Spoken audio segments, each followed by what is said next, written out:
On a dark night, a group of men makes their way through a gloomy forest. They move quickly, jumping from branch to branch of huge trees, and suddenly they notice a fire in a clearing, next to which lies a baby in swaddling clothes. The men take out their weapons. There is something that looks like a seed on the diapers. Here, the men, puzzled by their find, hear someone calling them. They see a guy with a bow in his hand, standing on a tree branch. The stranger with the bow reasons that armed men tried to attack him, and this gives him the right to kill them. The stranger assumes that this will be simply self-defense on his part. Then he places not an arrow, but a branch on the bowstring. The men are amused that the stranger has a branch instead of arrows. At first they decide that he has gone crazy, but they quickly realize that this is power because the first of them is already dead. And the stranger continues to release glowing branches from his bow, counting how many enemies have fallen. 4 are killed, the 5th begs for mercy. In response, the stranger states that anyone who is ready to kill someone must be ready to die himself, and the 5th luminous branch flies towards the target. Satisfied that he left no trace, the stranger picks up the bundle containing the baby. The stranger says out loud that the human world is not as Darien said, the human world is boring. A group of men in black masks sit at a long conference table, discussing the nearly forgotten remnants of the demon kingdom. It's a huge area. The indigenous forest is surrounded by a barrier to prevent creatures with demonic energy from escaping. Even the forest itself was saturated with demonic energy that was impossible to control. One of the men suggests sending unwanted people into this forest. The rest of those sitting at the table support the idea of sending problematic individuals into the forest in order to get rid of them in this way. At the table, they decided to start implementing the idea. A woman's cries are heard over the dark forest. She asks to be taken into the forest, but to spare her son. But the baby is torn from her arms because the seed of darkness has sprouted in the child. 3 men in tall hats and long robes are working on a tiny bundle. Next to them is a guard in a helmet with the visor down. The woman in tears screams Helmet's name, an ominous indigenous forest. No one has ever returned from it. The most powerful magicians, brave warriors, and brilliant scientists have disappeared without a trace there. This forest has become a purgatory for sinners who are teleported there by divine magic. It is believed that anyone who escapes from there will be forgiven all their sins. One day a child was born with original sin, carrying the seed of darkness. The baby was sent into a creepy indigenous forest teeming with all sorts of monsters. The child was freezing and hungry, and then a force awoke in Helmet's heart and enveloped him in energy. The baby spent 10 days alone until he was found by a huge snow-white leopard named Elga. This sealed the child's fate. 10 years have passed. A frisky kid catches up with a hare. He catches his prey and proudly tells Elga about it. She asks if Helmet has mastered hunting. He admits that he only hunts hares and rabbits. A sharp claw extracts a flaming stone from the hare. Elga explains that each demonic beast has a core. Whoever eats the core of the demonic beast will become stronger, regain strength, and extend their lifespan. The core of the hare is small because the beast itself is small. Helmet declares that since the hare is his prey, he will eat the kernel. Elga does not allow this to happen because whoever eats the core will become a demonic beast and will not be able to leave the forest. To an offended child, this seems stupid. He is sure that he will never leave here anyway, and he could become stronger. Helmet reminds Elga of her words that he will not leave here because he is weak. The leopard objects that the baby can leave the forest. Before, she thought it was impossible. It's just that no one was able to do it, but someone told her that there was a way out. Helmet wonders who told her this. Elga replies that she once saw the person from whom she heard it. The boy is surprised that there is another person in the forest and wants to see him. The leopard dissuades the child, saying that the man is most likely already dead. Helmet doesn't believe it since Elga didn't see his corpse. She says that the man was strong, but when they met, he was already old. Demonic energy suppresses all forces, but Helmet does not understand this, for he was born with the seed of darkness. According to the leopard, the man is now about 90 years old. The boy reminds that people live to be 100 years old, and asks where he can find that person. Elga is offended that she raised and fed a baby who has now decided to leave. Helmet objects, saying that she herself asked him to grow up and promises to return if that person is no longer there. Elga comes to terms with Helmet's decision to look for the man to the east of here. The boy's heels sparkle. Elga shouts after him that she won't save him. Helmet rushes in anticipation of meeting a strong man in whom there is no seed of darkness. With a person like him? Tired of walking through the forest, Helmet suddenly sees a wooden fence in front of him. Of course, the son of the forest easily jumps over it. Behind the fence, in a clearing among the felled trees, there is a wooden hut. It is clear to Helmet only a man could have built something like this. Before he can finish this exciting thought, he finds himself pinned to the ground by a strong hand. The stranger asks who he is and who sent him. The boy explains that he came himself because Elga said that a person lives here. Hearing the name of the snow-white leopard, the man thought for a second and replied that everything was clear to him. He releases the boy he had been holding until now, and then he asks why Helmet needs him, and adds that if he just wanted to see a person, then let him look for someone else.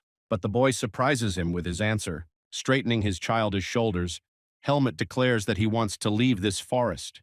Hearing this answer, the man said his name, Darien, and found out the name of the little guest. Helmet insistently repeats that according to Elga, Darien knows how to leave the forest. Instead of answering, the man asks why the boy wants to leave the forest because beyond it is not as wonderful as one might imagine. Helmet wonders what it's like outside. And he hears that even though people with weak bodies do not have claws and fangs, they are cruel, treacherous, and ready to betray if it benefits them. Darien discovers that Helmet was not born in the forest, but was brought here as a baby because he contains the seed of darkness.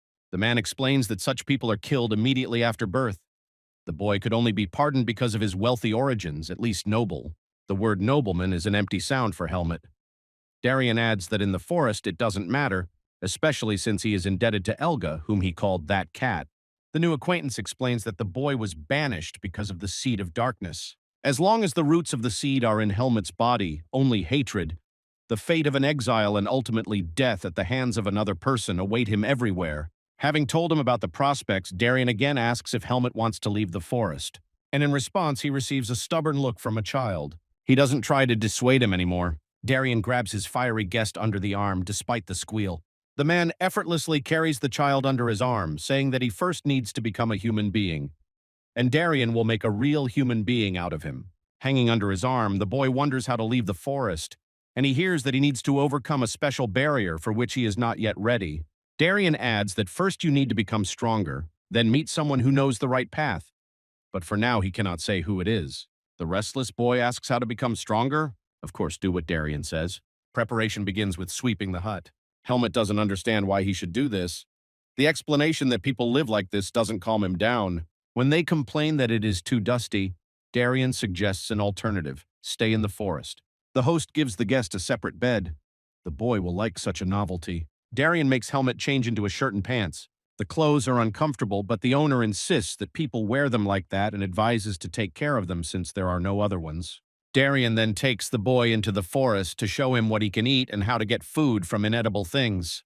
Helmet learns that the root vegetables contain a core which can be removed, but the demonic energy will still remain. Only water is not subject to this energy and can cleanse food of it. The boy tries the washed root vegetable and is surprised that it is edible.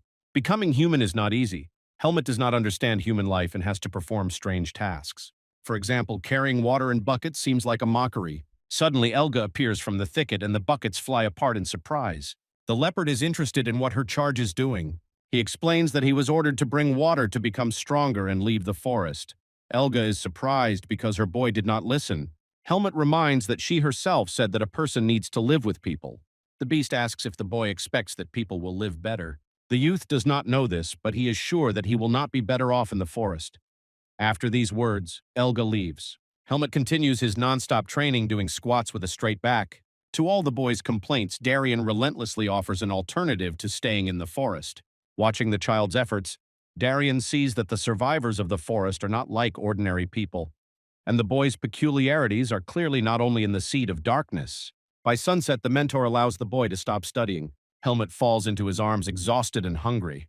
The mentor prepares food in a pot and offers to eat with a spoon. At first tired, Helmet simply put the spoon with food in his mouth. But then he was simply stunned with delight. The soup seemed like a strange delicacy to him, and it was unclear why Darien wasn't eating it with him. The man explains that Helmet is just a boy, not a demonic beast with claws and fangs, so tomorrow he will master the sword. The mentor intends to demonstrate the blade's capabilities. The mentor asks Helmet to watch the pirouettes carefully. The enchanted boy does not understand where the lightning comes from. Darien explains that this is how people were able to survive. He says that monsters possess demonic energy while people possess another source strength. The seed of darkness within Helmet distorts the power, but the source remains unchanged. And the boy understands that when he looks at Darien or Elga, he feels this power and longs to possess it. He immediately has a desire to master this power, but Darien insists. First, he needs to understand the very essence of the blade. And this is not an easy and sometimes painful path to take. The blade will give a reward when you put your heart and soul into it. Helmut agrees and takes the blade-shaped stick into his hands. And the grueling training began. Helmut is indignant. What the hell and where are the successes? But the mentor relentlessly demands respect and declares that simply having a strong body is not enough.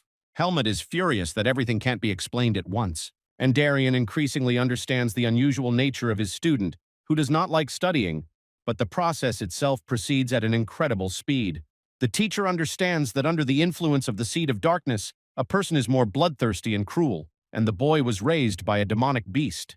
He sees clear potential in the obedient youth who becomes determined, resilient, and rational. But nevertheless, with one clear blow, the teacher easily puts the student in his place. Helmut doesn't understand why he needs to strike a second time.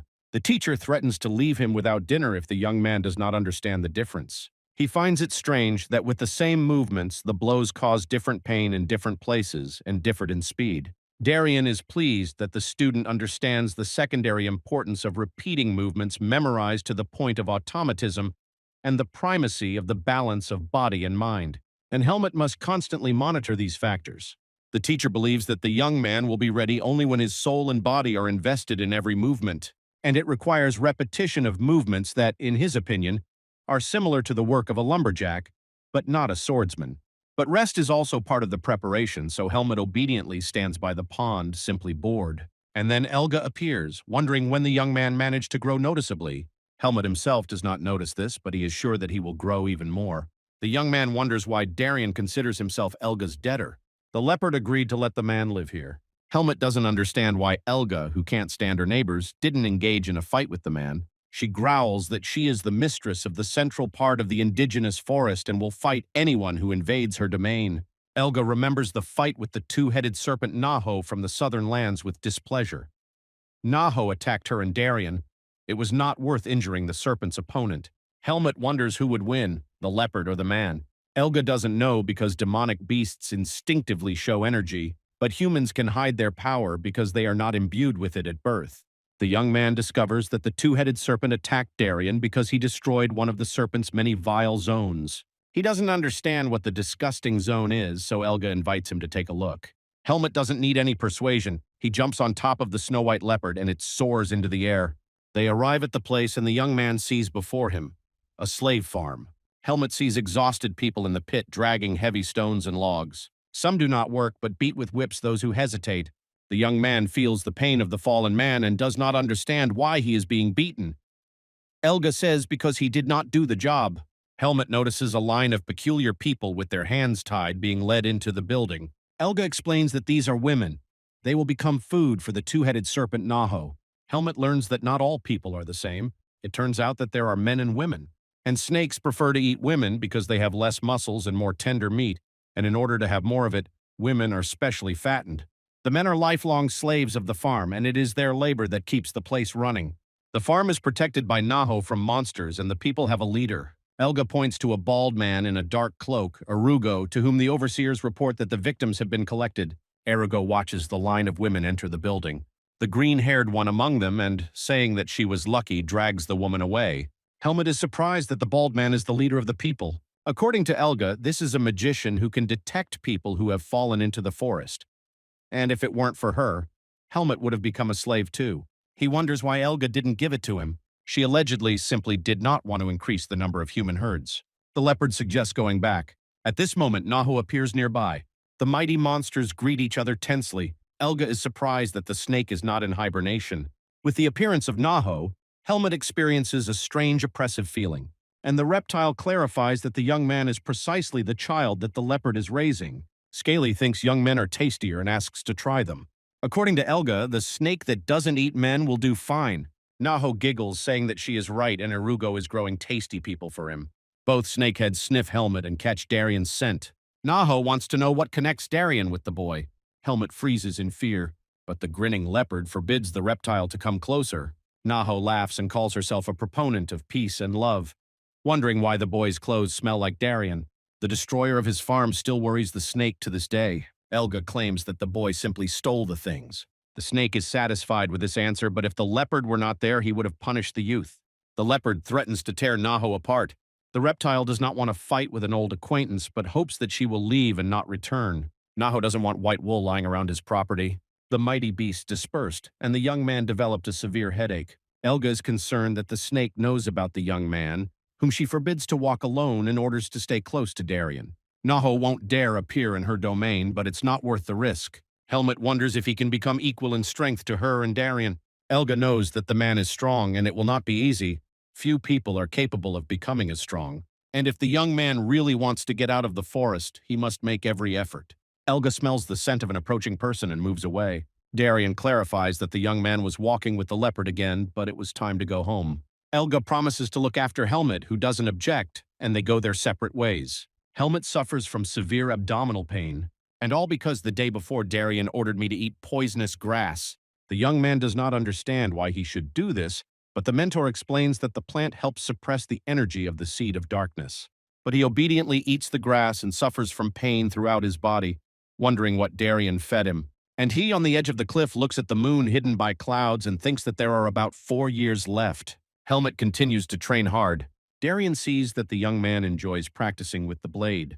His body became more obedient, his vision became clearer, his stomach no longer hurts, and the young man wakes up more cheerful. According to the mentor, the demonic grass helped. Darien believes that since Helmut has been eating this herb for a couple of months, he can start using the invisible power. Until this moment, the boy's body and mind were not ready to accept her. From now on, Darien will teach how to use the force. You need to absorb the surrounding energy into yourself and redirect it into the blade, enchant it. During a fight, it is important to monitor your breathing rate, calmness, and ease of movement. If you lose the tempo, your body will simply break down. A new stage of training has begun. Helmut feels like his mentor wants to kill him, and he smiles that he didn't teach the young man to quickly run out of breath. And he suggests absorbing even more energy to feel the power. It's difficult for the young man, but Darien reassures him that not everything works out on the first try. Now the training will be like this. Helmut needs to show his determination. With hard work, the young man increases his pace and hones his skills day after day. So 4 years flew by. Helmut's blade cuts through trees like butter. Darien sees how the student has grown. The young man considers himself weak, but still offers the teacher a duel. He asks to show strength first. Helmut argues, last time Darien looked and refused the duel. The teacher insists on his own, to admire a talented student who is growing at an insanely fast rate. Darien feels that the boy is destined to shake the world, and not only in a good way. The mentor announces that it is time for Helmut to continue on his way. Darien announces that the hour has come. Helmut realizes with surprise that it is time for him to leave the forest. But according to the teacher, if the seed of darkness grows deeper, the divine barrier will become insurmountable. And Helmut doesn't have a second chance to get out of here. It is theoretically possible to enter the human world in the north of the indigenous forest. There is a weak point in the divine barrier. Darien doesn't know the exact location of the weakness, but she knows who does. There is a farm on the lands of the two-headed serpent, and the leader there, Arago, knows the way out, and the leopard knows where the farm is. Helmut realizes that this is about Naho and his chief slave overseer. Darien warns that after living in the forest, the human world will be like a fairy tale, but tragedies are inevitable. Sooner or later, the young man will feel despair and helplessness. Therefore, the teacher asks for one thing, that Helmut under no circumstances lose himself. The young man clarifies that Darien will not go with him. The mentor wants to go to sleep and asks the student to come in the morning to get something. Darien wants to be alone. The saddened young man went to the river. That's where Elga found him, and she immediately understood from his appearance that Helmut would leave tomorrow. The young man feels a strange heaviness in his heart and does not understand what it means.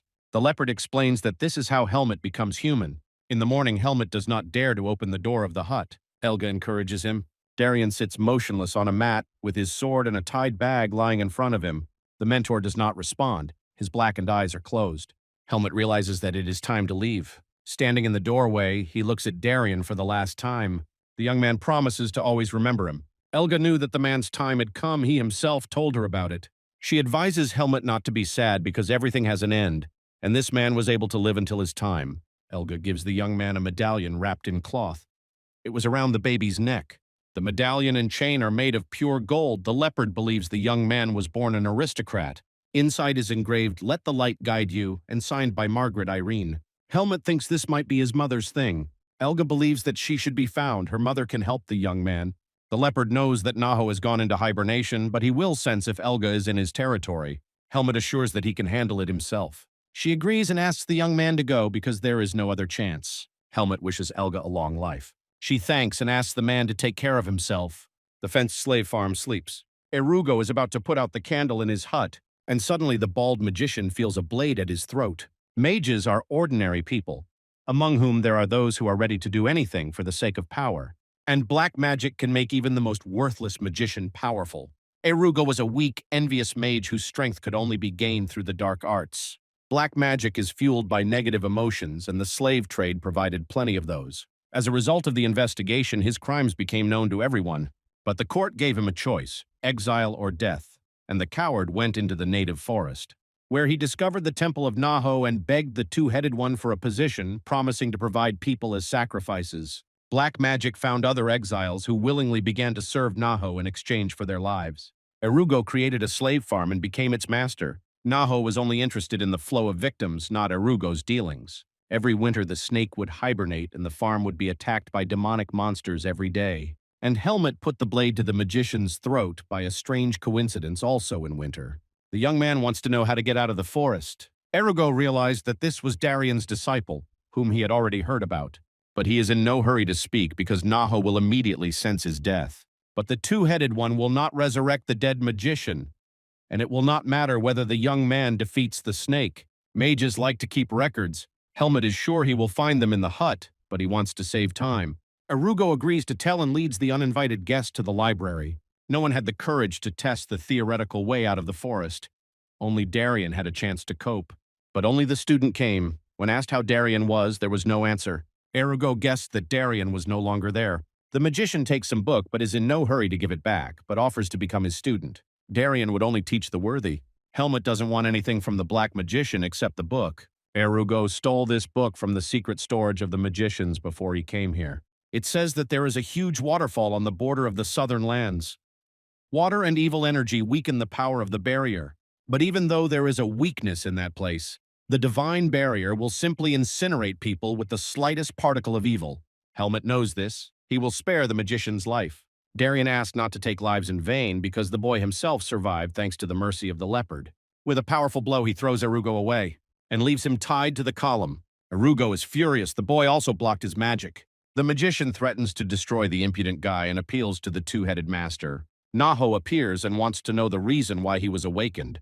The snake learns that Darien is dead, but his student was just here. Reptile sees this as a great opportunity to destroy his enemy's legacy. Naho sets out to find Darien's apprentice. Erugo anticipates the death of the impudent young man who humiliated him. Helmet hurries to leave the snake's domain, and he is overtaken by hordes of all kinds of monsters in panic. He regrets that he didn't kill the magician, who clearly summoned the two-headed master. Demonic energy thickens around. Naho appears in front of him. The reptile knew that she would see the human child again, but now she did not intend to let him go. This means that Helmet will be forced to kill the snake. Naho laughs at the words of the brave little man. Scaly offers to die and let himself be eaten. And the fight begins. Helmet dodges the snake coiling around him and waits for the right moment. The young man attacks the only weak spot, the eyes, and he cuts off one of the heads of the blinded serpent. Helmet gained a little time, but he had almost no strength left. An enraged Naho bites off the now useless second neck, which was unable to cope with the small man. The young man runs in the hope of hiding. The snake is surprised that the enemy is capable of this after his strike. The exhausted Helmet had no idea how powerful Naho was, having only suffered one blow during the entire fight. The young man doesn't have time to escape. Naho thunders that it is impossible to hide from him in his own forest. Helmet raises his blade. He does not intend to die like this. And then a snow-white wall appears between the young man and the snake. Elga came to the rescue. Mighty beasts greet each other. Elga is happy that her ward is alive and is going to take on the rest. Helmet wants to help her. The leopard insists that the young man must continue on his path to the freedom he has long dreamed of. She asks not to waste her energy on protecting a person. The snow-white beast rushes towards the snake. Helmet thanks her and leaves. Naho screams at how a stupid cat dared to act on his territory. Elga is determined to do what is necessary. The snake finds this funny. But he is grateful since the leopard came herself, so he will swallow both her and the man. Elga doubts that a reptile with one head will be able to do what was impossible with two, and the bared beasts approach each other. And Helmet left the lands of the snake many days ago. He encountered a lot of ordinary monsters, which he defeated with ease. The young man understands that if it were not for Elga and Darien in his fate, he would not have survived. In their name, he must leave the forest. The path lies through lands that are not similar to Elga's possessions, and the seed of darkness that Helmet masks with force senses something. Here the young man finds an unusual feather. While he is wondering whose feather it is, a giant bird appears above him. The bird wonders what the human child is doing in her domain. Helmet understands. This part of the forest is also the land of the demonic beast. The bird is represented by the ruler of the north, Igrella. From Elga's stories, the young man remembers that this is a super curious animal. Meanwhile, in addition to the smell of the blood of demonic monsters, the bird sensed the innate spirit of a leopard and the stench of a snake. Helmet introduces himself as Elga's family. The bird is curious as to why the leopard family has come onto her land. The young man came on his own business and not at the leopard's direction. Igrella wants to know if there is any reason to pardon the man. Helmet assures that the reason will help the bird to satisfy its curiosity. He intends to be the first to leave the cursed forest. The bird insists this is impossible. She senses the seed of darkness in man. He is the same as demonic beasts. Igrel, who hasn't eaten human flesh for a long time, feels sorry to let her prey die because of the barrier. The young man assures that people will be sent into the forest, but only he is trying to get out of this place. The bird agrees, you won't find another fool like him. Helmet intrigued her. Out of curiosity, she will protect a man on the way to the barrier. Igrella is even ready to convey to Elga the youth's last words. He asks to tell the leopard, regardless of the outcome, that he survived and left the forest. The bird promises to fulfill the request of Elga's special pupil. At the waterfall, Helmet realizes that he has only one chance and runs into the pool. He crosses the water with the thought, he must get out to find out the world outside the forest. In the water, the divine power of the barrier passes through the young man. He loses consciousness from the pain. A group of tired travelers decide to make a stop on the edge of a rotting forest. The red-haired girl Tanya is in charge of everything. She sends her assistant boy Pin to fetch water. He swears that it's already getting dark, but a magic kick puts an end to all arguments. At first, the little one decides that there are algae in the river water, but this is human hair. In horror, the boy runs back to report that there is a dead man on the shore. They don't believe him. Tanya promises a thrashing if the corpse turns out to be an ordinary log, and he orders them to take him to the place where he found it, and not point fingers. There really is a male body lying on the shore. That is, Pin was partly right, but the young man is still breathing. Helmet comes to his senses, not understanding where he is. Certainly not in the native forest. He meets Tanya, a third-rank silver mercenary who brings him to the camp.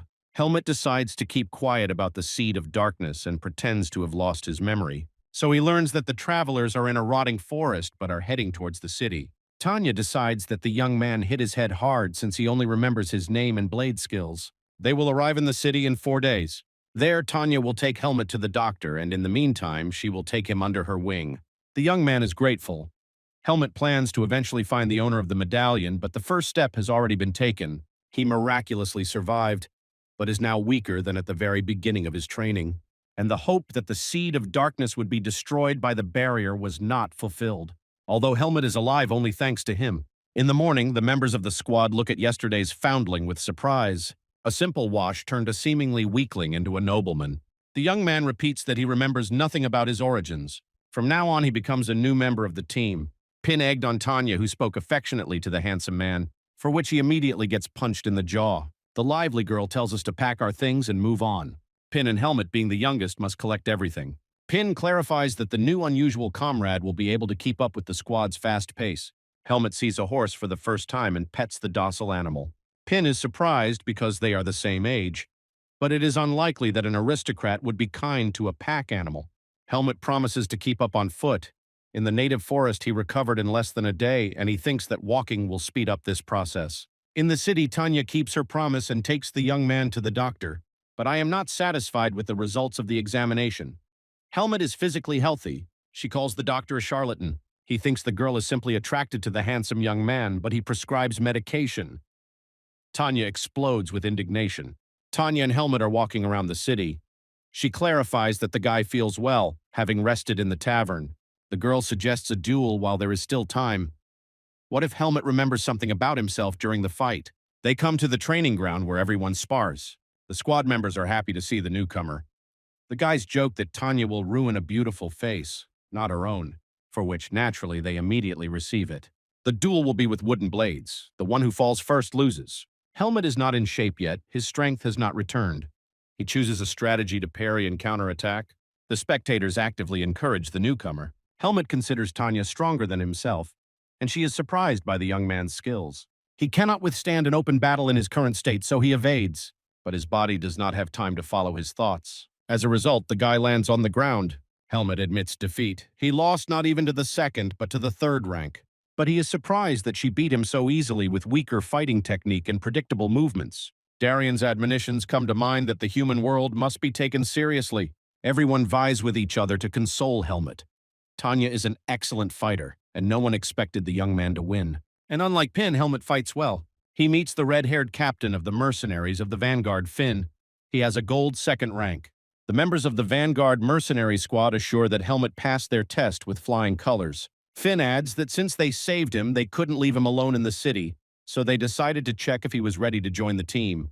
The guys were keeping an eye on him. Now the young man understands that it was mainly Tanya and Pin who communicated with him. Finu likes that Helmet, unlike the other newcomers, didn't hit on his sister. The squad is unanimous in favor of replenishing its ranks. Helmet receives a 4th rank mercenary certificate, which must be added to the general list of the mercenary guild. Silver 3rd rank squad members Baron, Uther, Maros, and Shun greet the newcomer. Ping is a 4th bronze rank. The young man doesn't know what kind of relationship they will have. Darien advised against trusting people too much. Helmet specifies that if his memory returns, he is free to leave, but abandoning a task once started is prohibited. He is glad that he is not alone. Perhaps his new colleagues can help him find out something about his origins, and the young man wonders why he needs the support of his comrades. Finn persuades their employer, Sir Miles, to take another 4th rank mercenary on the next mission in addition to Pin. He's being stubborn. Tomorrow's task is extremely important. Finn assures him that the new member of the squad will be useful, and Sir Miles agrees to hire Helmet for 1/3 of the fee. The squad members learn that they have to escort an unknown cargo with the risk of attack by people and demonic beasts. Finn advises everyone to get enough sleep and forbids newcomers Pin and Helmet from engaging in combat unless absolutely necessary. Comrades warn that there will also be Tarek's detachment in the convoy, with whom they are at odds. There is no need to fall for their baiting. Everyone dispersed. Helmet is angry at the slow recovery of his strength. Due to his weakness, he was unable to react when Tanya opened up during the duel. He recalls the basics of training to get back into shape. In the morning, the detachment arrives at the cargo dispatch point. The mercenaries greet Sir Miles, who places them at the rear. The members of Tarek's squad immediately pick on Pin, and the handsome Helmet is called a woman. It is clear to the young man that, like demonic beasts, people are figuring out who is stronger. He decides to keep an eye on the main troublemaker, Tariq, who doesn't seem particularly strong. A couple of days later, Tarek's men trip up Pinu and mockingly apologize. Helmet helps his friend to get up and hears provocations directed at himself. The main bully, Caleb, Paul's brother, is infuriated that the young man has simply ignored him from the beginning of his journey. Helmet seems strange to the troublemaker's companions. They don't rush to pester him. The instigator boasts that even though he was demoted from 3rd to 4th rank due to a fracture, he will still make newbies even in this condition. Someone objects that the demotion is due to a drunken brawl, for which he immediately gets into trouble.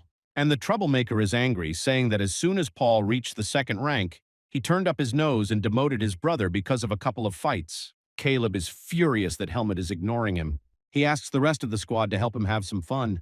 Pin is exhausted after 3 days of travel from the constant taunts of Tarek's bullies. He doesn't understand why Caleb, a 3rd-rank troublemaker, goes with the newbies. Pin goes to the river to get water, but it's quite far. It is here that Caleb and his friends catch up with him. The impudent guy throws the boy to the ground and mocks him by saying that Helmet is probably the young lady with whom Pin has already slept. Pinu doesn't understand why Caleb thinks this way about the boy. Zadira has already called Helmet here to test his hypothesis. He comes to the river alone, and he sees a picture exactly like in the native forest, where demonic beasts assert their status by force. Helmet understands that in front of him are exactly the kind of people that Darien advised not to trust. Caleb suggests checking what's in the boy's pants. Pin said that all the bullies are 4th rank, that is, weaker than Tanya. Helmet decides to defend himself and neutralize the weakest first. But then Tanya appears like a flash of red lightning. She wonders why Tarek's men are harassing the Vanguard. Caleb wriggles out of it, saying he just wanted to chat. But Tanya heard his order to undress Helmet.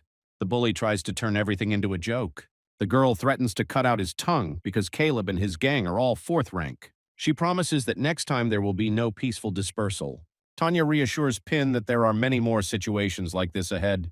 The girl considers the unspoken rule of not getting involved in 4th rank squabbles to be heartless. Throughout the week of travel, Helmet trains at night. Finally, he's back in shape. But the strength has not returned yet. He remembers the instructions, which means the body is not ready yet. Finn gathers a squad and warns that there are many demonic beasts around. It is forbidden to go alone, only in a pair with a third rank.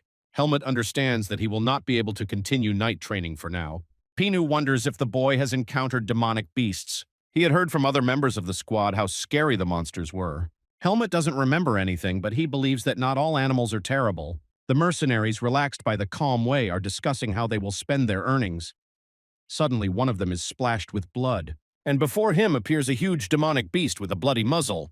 The monster jumps into the very middle of the caravan of wagons, ready to tear apart everyone in its path. Finn is upset because the road is quiet, everyone has relaxed.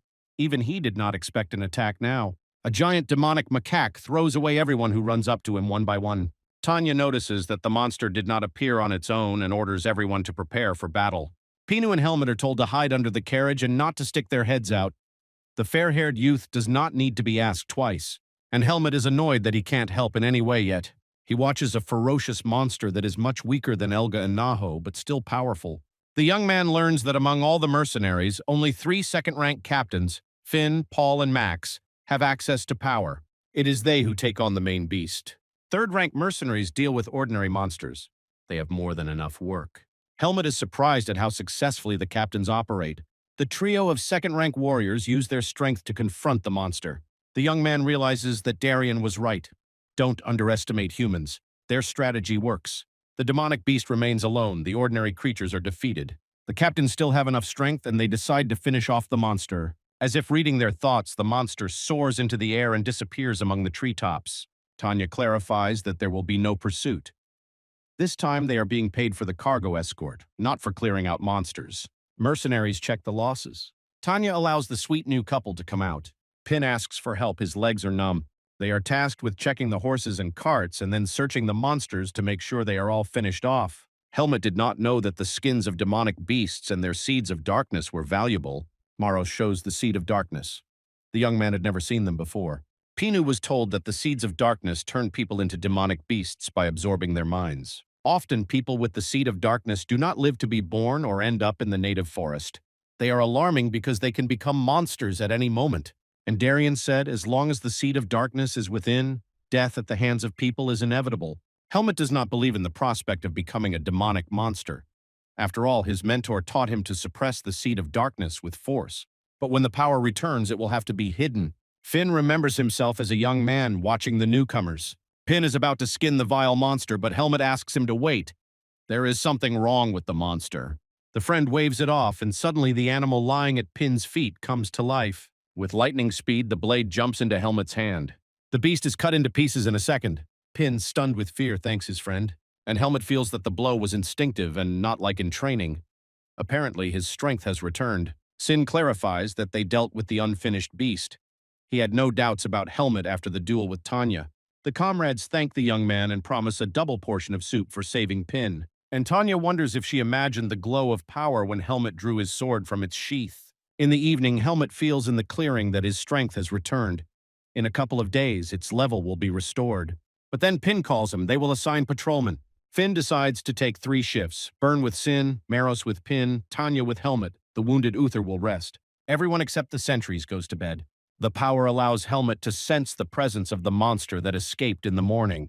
Tanya asks to wake up the next couple and go to bed to rest before tomorrow's trip. But Helmet decides to look around first. Demonic creatures can wait until people fall asleep. And Caleb notices a young man walking alone into the forest. Helmet hears the crunch of a branch under a man's foot.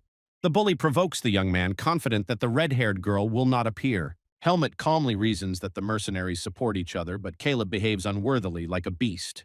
The troublemaker is outraged. A fracture and a rank do not mean that they are on the same level. He tears off the plaster.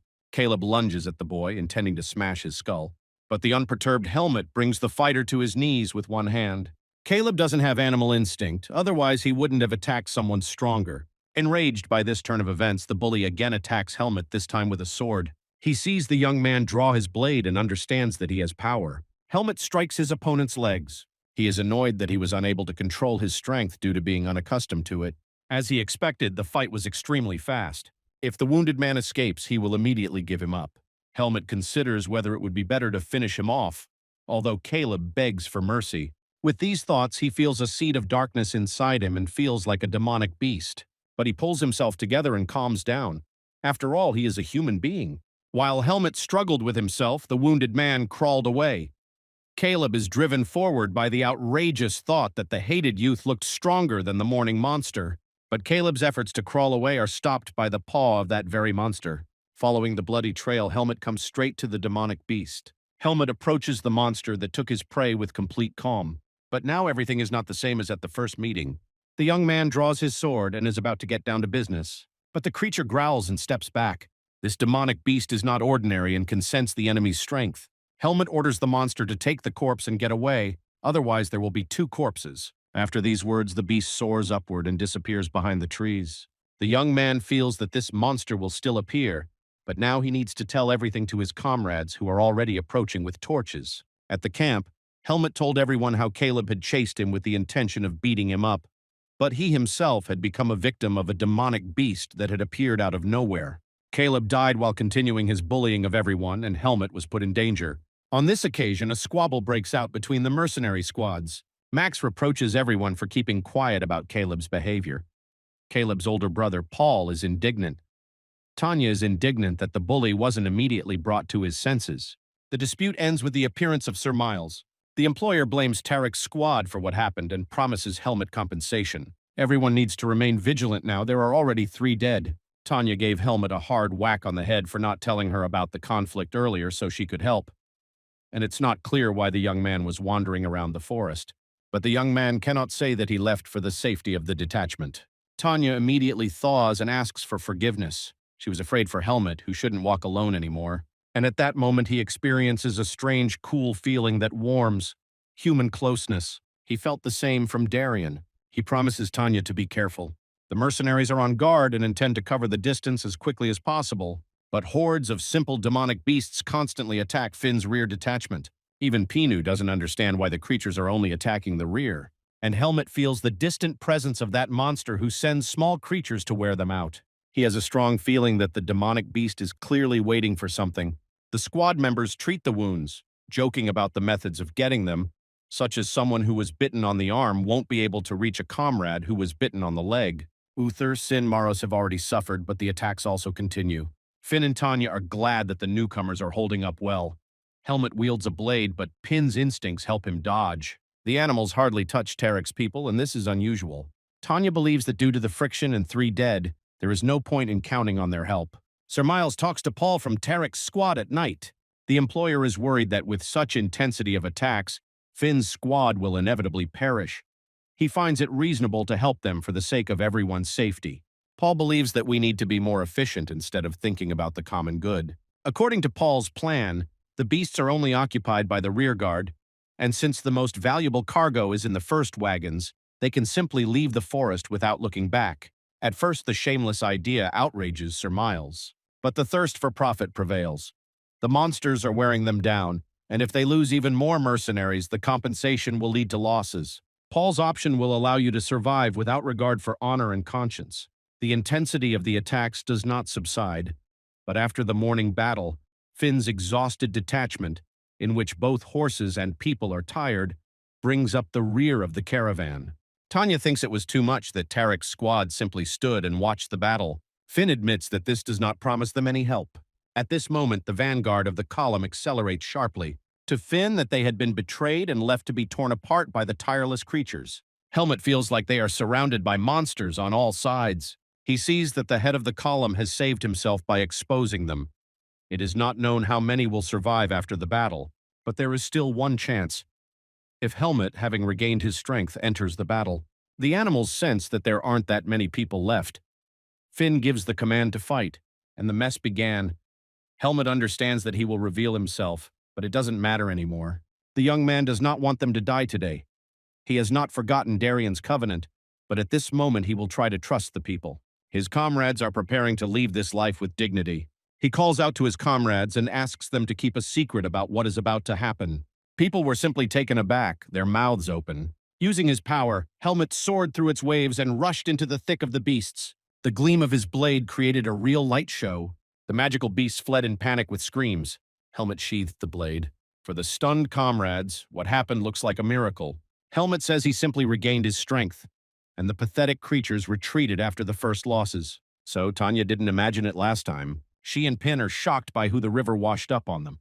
Finu finds it hard to believe what is happening, because even he, a second rank, does not have access to such power as a young newcomer. Everyone is interested in where the young man studied. Helmet trusted his comrades, but at the same time he understood that it was not worth mentioning the native forest. All he supposedly remembered was that he lived in the forest with a mentor. Amnesia, after all. The squad decides to get out of the forest first. But Helmet wants to complete the task and get paid first. Pin stutters about strange priorities, for which he immediately gets his usual reprimand from Tanya. And the mercenaries set off in the footsteps of Tariq's squad, which had clearly been moving all night. Finn is aware of the plan, and the camp should be near the village behind the forest. The comrades are looking forward to a plan of revenge on Old Man Miles and the squad of traitors. And then Helmet senses the demonic energy of the beast leader and understands there is a battle ahead. Finn is amazed at the newcomer's strength. Helmet thinks that the caravan can be caught up with in an hour, and Tariq's people should hold out for that time. The comrades are not eager to fight the demonic macaque to save the traitors, but otherwise they will not receive their reward. It has been decided. The Vanguard will not become like Tariq's men. They are sent to protect the employer and his cargo. Paul is annoyed. The monsters attacked only a day later. The main monster personally leads the attack. There are countless creatures, Max is screaming. He needs to run. Paul agrees. They will fight off the small monsters, but they definitely won't be able to handle the leader. He is sure that the Vanguard no longer exists, and if he runs away, there will be no witnesses to the shame.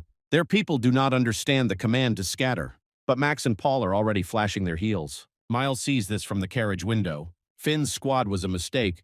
The leader of the beasts breaks into the cart. In the clutches of the monster, man is like a rag doll. Sir Miles mentally resigns himself to the inevitable end. And then the enraged monster lifts his head with a roar of recognition. In a blaze of power, Helmet threatens the demonic beast with a blade, ordering it to let the man go. The leader of the beast does not dare to disobey the order and, growling, throws away his prey. Earlier, Finn had a bad feeling and sent Gulmet ahead to scout. The commander was not mistaken. If the young man had arrived later, there would have been no one to save. But Helmet's strength was restored, and a creepy demonic macaque stood in his way. The young man intends to fight with all his might, and the rivals rushed at each other. Helmet feels he can defeat the leader, even though he has never seen a stronger monster outside the native forest. He tries to stay alert. During the fight, the monster increases its demonic energy. That is, it becomes stronger. Helmet is worried that his squad will soon arrive and people will get hurt trying to help him. That is, there is no need to drag out the fight. The young man feels that he will not cope if he continues to act as usual. The beast's movements accelerate and its claws grow. The longer the fight, the more problems the macaque causes. The damned creature even managed to tear the guy's shirt, after which the roar absorbs the demonic energy of other animals. And then Helmet realizes that he has encountered this fighting style before. Naho behaved the same way, but despite the absorption of energy, the macaque is no match for the snake. This thought gives Helmet determination. The detachment arrived when the deed had already been done and the leader of the creatures had been killed.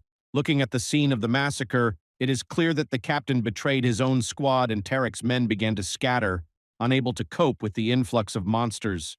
While searching for survivors, Sir Miles himself is discovered. At first, he decides that he is already in the afterlife. The employer asks Finn for forgiveness, saying that it was Paul who forced him to escape with threats. Finn, keeping Helmet's secret, assures that the monsters have been killed and it is time to discuss the reward. These words literally bring Miles back to life. He resists for a long time, not wanting to give up 80% of the profit, but he agrees when Finn suggests leaving him here with the goods. The comrades are interested in what and where they are transporting with such risk. Sir Miles is scared. If word gets out, the Merchants Association will be in trouble. The Vanguard squad does not spread rumors. This thought calms the merchant a little, and he decides to tell the terrible secret. He was hired by the Archmage, Antiol, to Finn that since the magician's cargo is being transported through the lands of demonic beasts, the authorities must not find out about the goods. Miles confirms the guess. The cargo is from the Temple of Lumen. Magicians are not allowed there. The church has unimaginable power. 1,000 years ago, it overthrew the Demon King. In the hundreds of years since then, church power and authority have only grown, contrary to intentions. Now, the church wants to rule the whole world, although it already controls almost all the kingdoms. But the church does not possess magic, which is why it keeps an eye on magicians. If the churchmen found out that the Bhutan Association was delivering church utensils to their enemy, the Archmage, the merchants would simply be destroyed. Sir Miles is convinced that the power of the church will wipe out all those involved, not just the association. The association did not want such a client. Only once Antiol saved their leader, which made refusal impossible. Helmet is interested in what the Archmage is known for. Large cities are protected from demonic beasts by a divine barrier, which also works on mages, and the church immediately tries to catch them. Antiol almost succeeded in destroying such a barrier. The incident was immediately hushed up. As a baby, Helmet found himself in the root forest because the divine power could not extract the seed of darkness. And now there is hope for magic. What if the Archmage is different from the useless dark mage from the forest?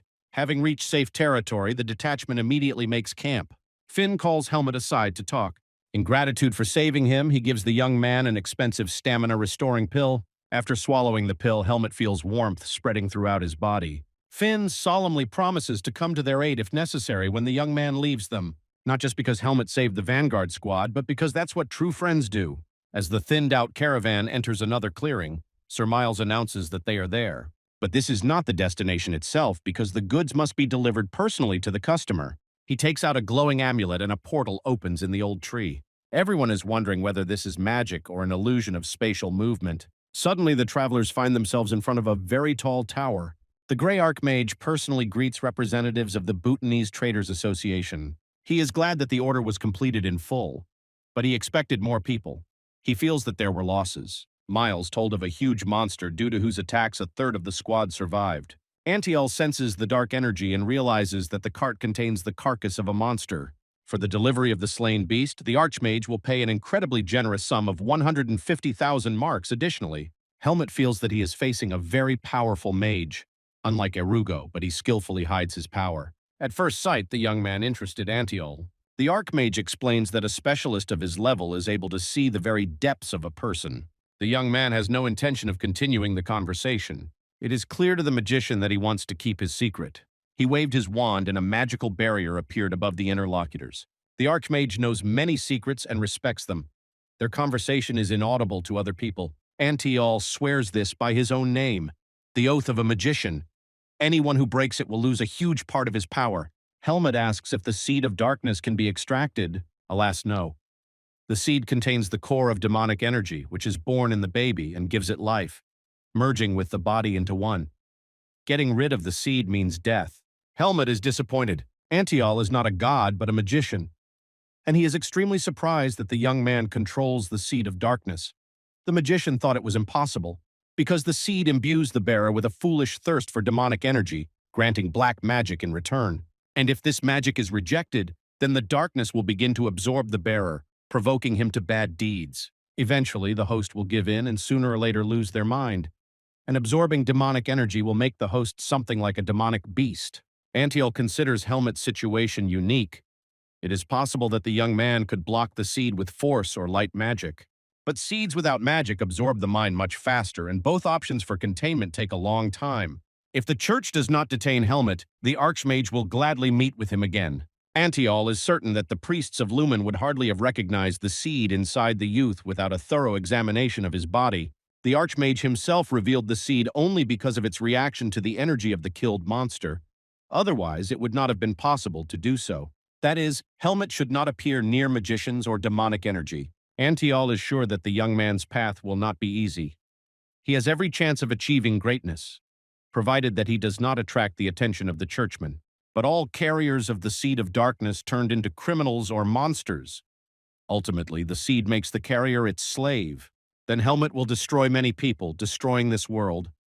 This is the path of the carrier of the seed of darkness. The young man objects that this will not happen, because he is a man who chooses his own path. Helmet intrigues Antiol, who promises to keep an eye on him. But the Archmage will have to stop Helmet if he loses his internal battle. The future is unknown to anyone.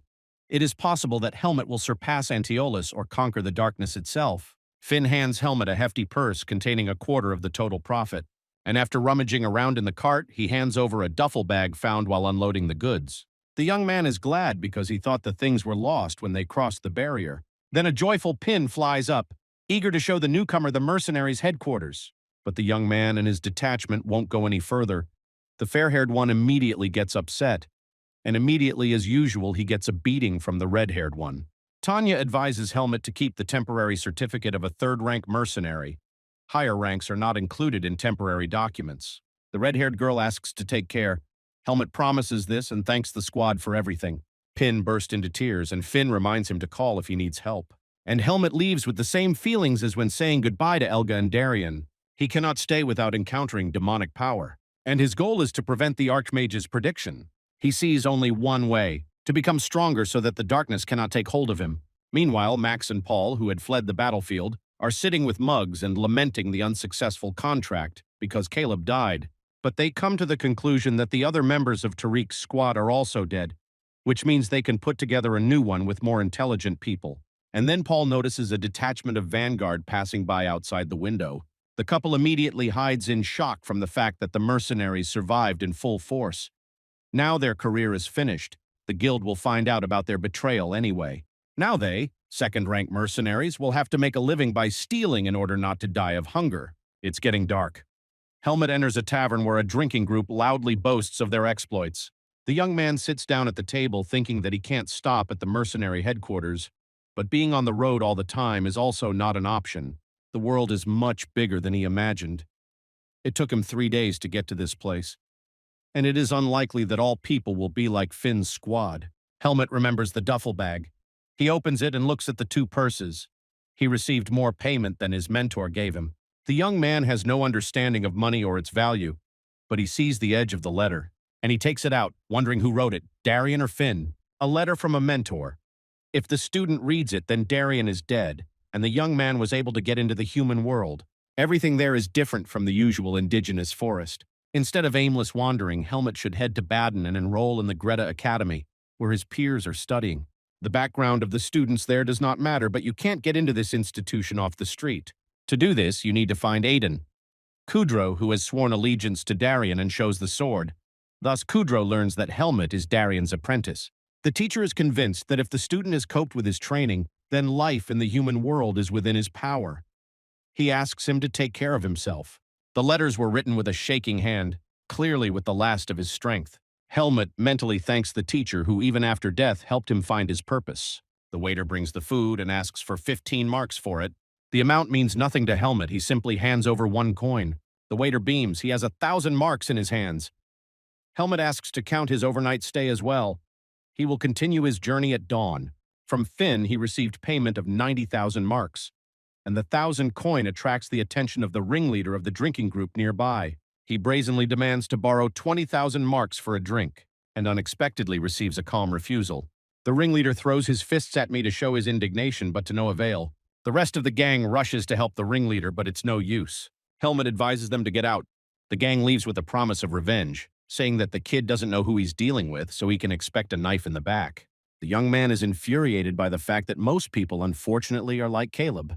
The worried waiter asks the gentleman to leave quickly since the Black Hawks have declared war on him. Helmet doesn't know anything about this name. According to the waiter, it's a criminal group, the terror of the back streets. The young man decides to fight back right away, since the gang will cause more problems than he thought. The waiter is sure the gang will return. Helmet asks to tell them that he has gone into the forest behind the inn, but asks to hold a room for him. In a nearby gateway, a gang intends to take immediate revenge. The ringleader brushes aside protests, saying that the guy is a mercenary and not weak. Then another buddy flies up, having found out that their offender had run off into the forest behind the tavern. Even though the group has a city profile, they are confident that they will find traces of the fugitive in the forest. Now the group intends to teach the impudent man a lesson from the Black Hawks, the clearing from the very beginning of history. What seemed like a swaddled baby is a sleeping bag, and the young man with a bow on a tree branch is Helmet, waiting for a gang of thieves. Darien's warning, not everything can be solved by force, but until now he has not seen any other way. Living with people is harder than it seemed.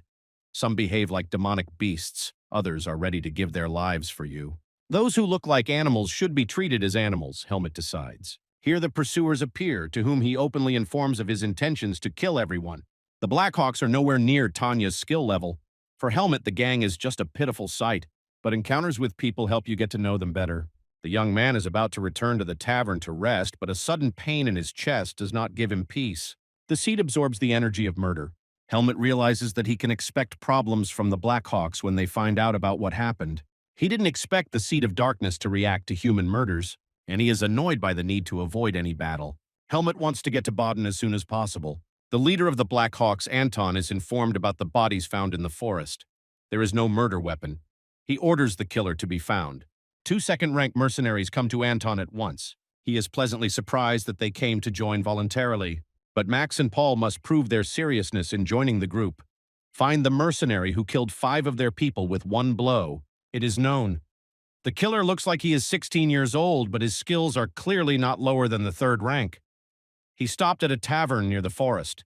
He would not have managed to hide far. After this mission, Max and Paul will become full members of the gang, and they will be paid much more than mercenaries earn. It is important for Helmet to get into the academy without attracting attention. He is forced to contact the mercenary headquarters. The young lady's secretary coos very affably with the cute boy, but opens her mouth in surprise when she reads his papers. It is extremely rare to find such young mercenaries of the 3rd rank. Helmet is not interested in the size of the payment, but he needs work on the Baden side. The secretary offers to accompany an aristocrat for 800 marks, provided that the client approves the candidate. Helmet is going to go buy new clothes. The secretary approves because for aristocrats, appearance and a famous name are important. Fortunately, the young man's good looks make up for everything. The merchant in the shop offers the best suit from the Baden master, in which even a monster will be mistaken for an aristocrat. The price of the clothes is 2,000 marks. For the escort, Helmet will receive 800, which, it turns out, is not much at all. The secretary is smitten and showers the young man in his new suit with compliments. Even though he refuses to respond to cutie and darling, she has already signed the contract and sent the customer's data. The reputation of the Vanguard squad is impeccable. Just then, a stately man in a tailcoat comes in to take a look at the mercenary on behalf of the Cheringan family. He praises his posture, height, appearance, and tells Helmet to follow him. On the way, the man introduces himself as Gilton, the butler of the Cheringan family. He is even glad that the mercenary knows nothing about the Marquis of Cheringan. This guarantees impartiality. Previously, the young man only accompanied cargo.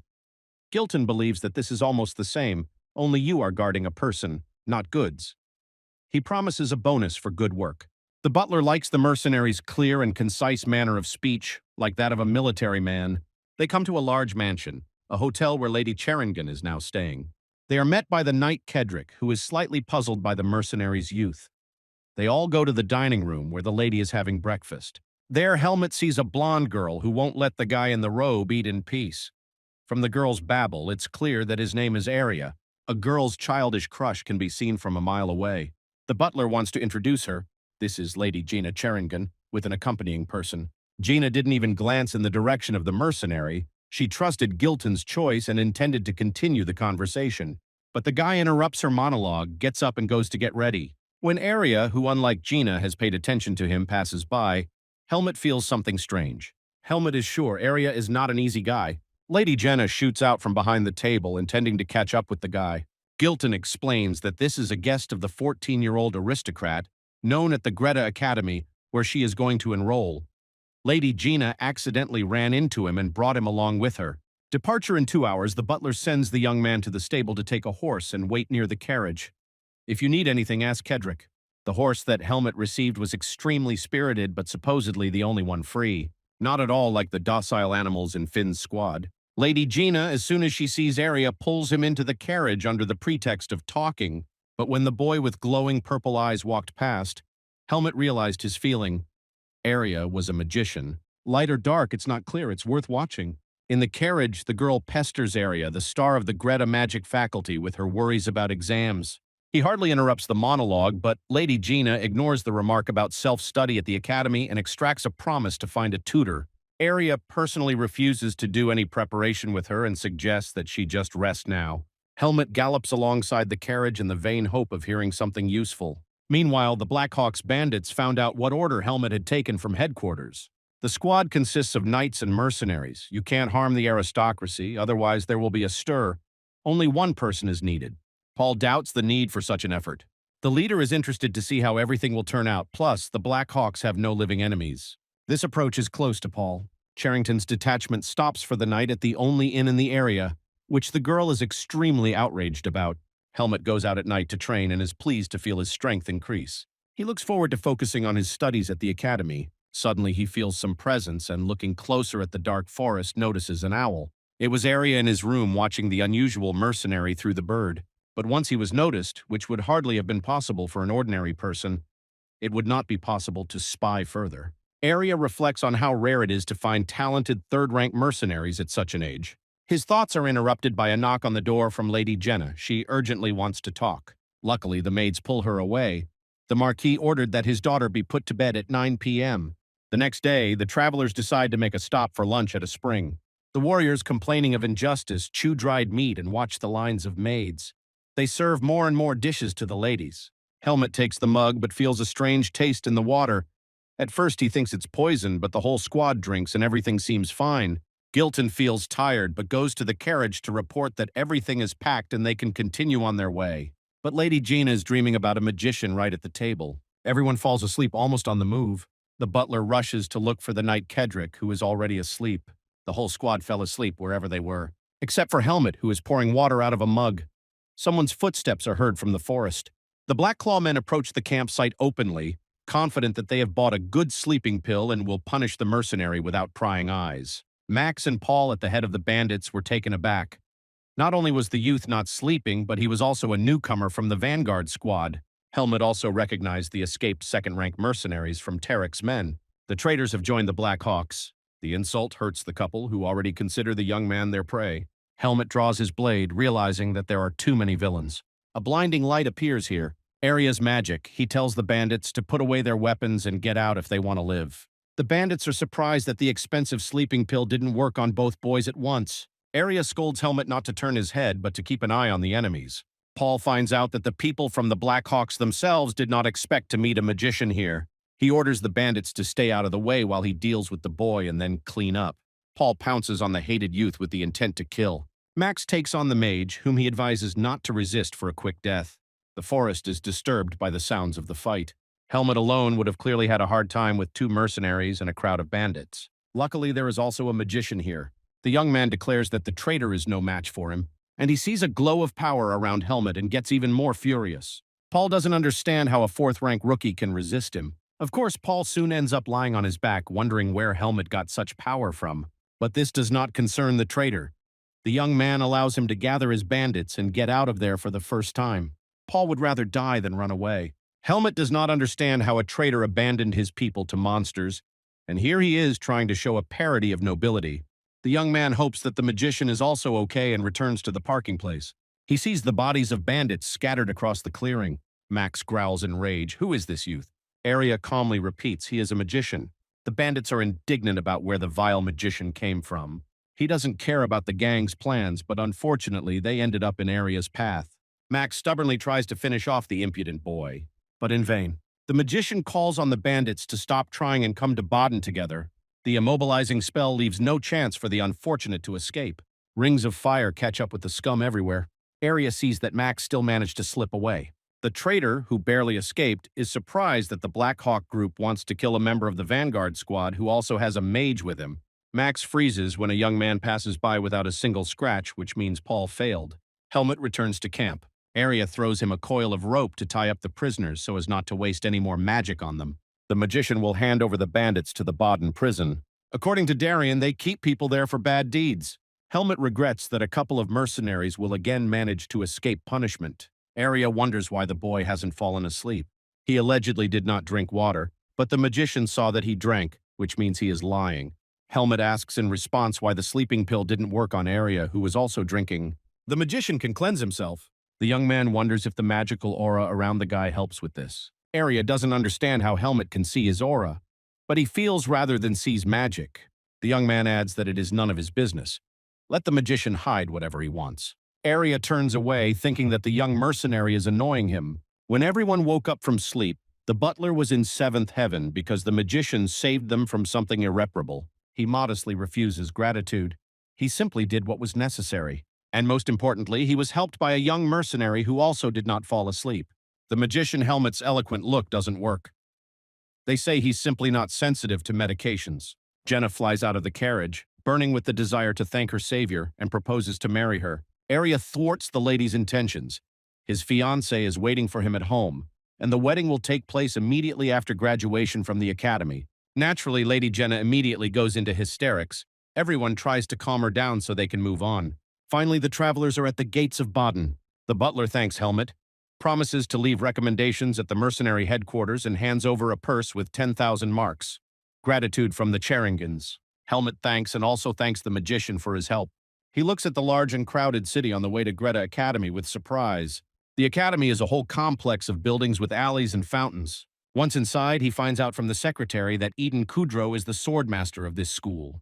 The secretary then writes down the visitor's name and leads the young man through the corridors to the doors of the hall. Helmet sees a magic seal on them. The girl asks to wait a minute and soon invites them in. In the hall, with his back to the visitor, stands a stately man who has no acquaintances named Helmet. He asks who the young man who appeared is. Helmet immediately felt the aura of his interlocutor and the strongest of all the fighters he knew. Although before Darien Kudrow, of course, didn't measure up, and the swordmaster understood that if the young man were a mercenary, he would most likely be of the first rank. Helmet drew his blade as his mentor had instructed him. Not at first glance, but Eden recognized Darien's sword by its excellent balance and excellent durability. Diverta. It is with great sadness that Helmet reports the recent death of his mentor. As far as is known, Darien disappeared without a trace about 20 years ago. But in the name of the Eden family, he swore to repay him for saving his life. Since the boy has Darien's blade, it turns out he is the last student. Eden asks what Helmet wants. The young man wants to enroll and study at the academy. Kudrow rightly believes that his mentor told him about this place and sent him here, meaning that the swordmaster must now take him under his protection. Eden asks Helmet about his age. He doesn't know exactly whether it's 14 or 15. Although it is strange, Kudrow does not think that at such an age they take on the initial courses. But first, it is necessary to assess the skills and strength of the young man. But at 15, you can take the exam as an exchange student. The master doubts the need for a swordsmanship exam for Darien's student. Helmet is convinced. The teacher helped him once again. It is only unclear what happened 20 years ago since the mentor was in the primary forest, where he would hardly have gone voluntarily, and no one knew where he was. Helmet intuitively feels that if those who banished Darien to the forest find out that his student is here, he will be deprived of the opportunity to learn and become stronger. At best, they'll send him back to the forest. That's why Helmet doesn't want to enroll without exams. He also cannot give a reason to hide the fact that Darien's student is here so as not to put his life at risk. Kudrow does not understand because they would not dare to openly attack the student of Divert himself. But he is sure that the young man has reasons to remain silent. Helmet promises to tell the reason in time. Eden asks to contact him if necessary. Kudrow takes on the preparation of the documentation for the exam, but wants to see the level of the young man's skills. The swordmaster takes him to his personal training room, which, among other training equipment, contains an impressive birch log. Eden asks to cut it with a wooden sword. In the master's opinion, for a 14, 15-year-old to successfully break the strongest log is an excellent result. Helmet effortlessly cuts through a log with one blow like butter. The master sees the expectedly colossal potential of the student Darien and is confident that he should not worry about the exam with the sword. But besides that, there is also a written test. Helmet did a trial version with only 4 correct answers. The exam is in a few weeks. As a professor at the academy, Kudrow can't help. Personal relationships with students are forbidden. Tutoring is done by students, but the most popular ones are probably already working. Helmet finds out that Arya, the only student he knows, is the best in his department last year, and the young man is going to ask the magician for help. Kudrow doesn't understand how Helmet could know Arya. No sooner said than done. Hearing the request, Arya is overcome with indignation. He has no interest in training dullards, especially those from the fencing department. He had no idea that the mercenary was going to enroll. Helmet insists. He needs to enroll, and there is no one better than a magician. And the young man will pay for the training and not ask for a favor. Arya is interested in how much the mercenary is willing to give him. He asks how much the magician values his services. Arya wants 100,000 marks right away. You can't expect anything less. Helmet agrees and will bring the money the next day. The magician can't believe his ears. We're talking about a colossal sum. The young man is calm because he received 10,000 from the Charringtons and 90,000 from Finn. But time is short and classes must begin tomorrow morning. Arya leaves, greatly confused, brushing aside a boy with green hair and a strange glowing thing on his head along the way. A satisfied Helmet also leaves, and the green-haired guy, whom the magician did not look at, looks after him. The guy is intrigued by the mercenary and wonders if he is friends with Arya. The next morning, the magician is surprised to meet Helmet, who brought him 100,000 marks as agreed. Now Arya will also be forced to keep his word, but in case of failure, he will not return the money to Helmet and has never tutored anyone before. For a mercenary, it doesn't matter. And the magician is torn by doubts because he asked for such an exorbitant sum out of vanity when he should have refused. But Arya takes the money and asks Helmet to wait a little. The magician is sure that there will be no difficulties during the lessons, and they started preparing for the test. Upon closer inspection, the magician realized that there were more problems with his student than it might seem. But Arya notes that Helmet is studying much better than the students of the Faculty of Magic. The young man is clearly not simple. One should behave with him more carefully. The magician involuntarily asks whether Helmet lived alone in the forest. Arya notes the student's efforts, excellent memory, and ability to concentrate. But with all this, he is not familiar with any of the basics and has not heard of the rules of etiquette. Looking at the answers from the previous test, it is not clear to the mage how a mercenary can communicate with others. Arya suggests speeding up all subjects to spend more time on communication skills and ethics. For 100,000, training with a model student becomes a matter of honor. Arya intends to make every effort to ensure that the young man passes the exam. Helmet realizes that the magician is strange. Arya gives an example of a situation where a classmate stole something from Helmet and asks him not to forget about ethics. After these words, the young man sadly understands that it will be ethically impossible to cut off the hand and suggests quietly stealing the thing back. The answer is incorrect. Helmet does not understand why, since it is impossible to take by force or fight. Arya explains that it is necessary to talk to a classmate and resolve the issue peacefully. Let him imagine himself in the place of the victim. The magician adds that the offense is not forgotten, but the person is forgiven. Helmet realizes that his knowledge of common sense and morality is practically zero. But the young man is determined to understand these complexities in order to become the person Darien would like him to be. The preparation process is reminiscent of the Arya test of endurance and stress resistance. 2 weeks later, the fans see the magician at the library and wonder who he's waiting for. They heard that Arya was preparing someone. Perhaps the dark-haired youth who approached the magician? Arya asks why Helmet chose the library to take the exam. The young man explains that it is quiet there. Arya sadly notes that his question was rhetorical. The magician waited for the test to be over so that Helmet could return his literature. Arya is confident of a successful outcome. That is, their agreement has been fulfilled. He wishes Helmet to successfully pass the practical part of the exam. The young man thanks the magician for his help. He wonders why he should express gratitude since his work has been paid for. Helmet realizes that he only wrote the theory test because of Arya's help, but there is still a practical exam ahead. He goes into the hall where the applicants to the fencing faculty are waiting. After his name is called, the applicant must follow an academy employee. Helmet sat down and thought about what he would do after the exam. Rest and training came to mind, which he had not devoted time to for a long time. He is interrupted by someone's call.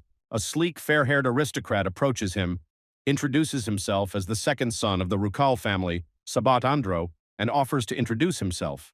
The young man silently ponders why the blonde would want to get to know him without a purpose. Sabat asks the boy's name and assumes that he is keeping silent due to academic rules, but they do not prohibit talking now. Helmet hears about the Academy's rules for the first time, but asks why Sabat spoke to him. Andro jokes so that his interlocutor doesn't bristle. He just wanted to make friends in advance. The aristocrat thinks that this is the young man that Arya was talking about, and it would be useful to make his acquaintance. The young man's name sounds unfamiliar, and Sabat asks what his last name is in order to find out what family his new acquaintance belongs to.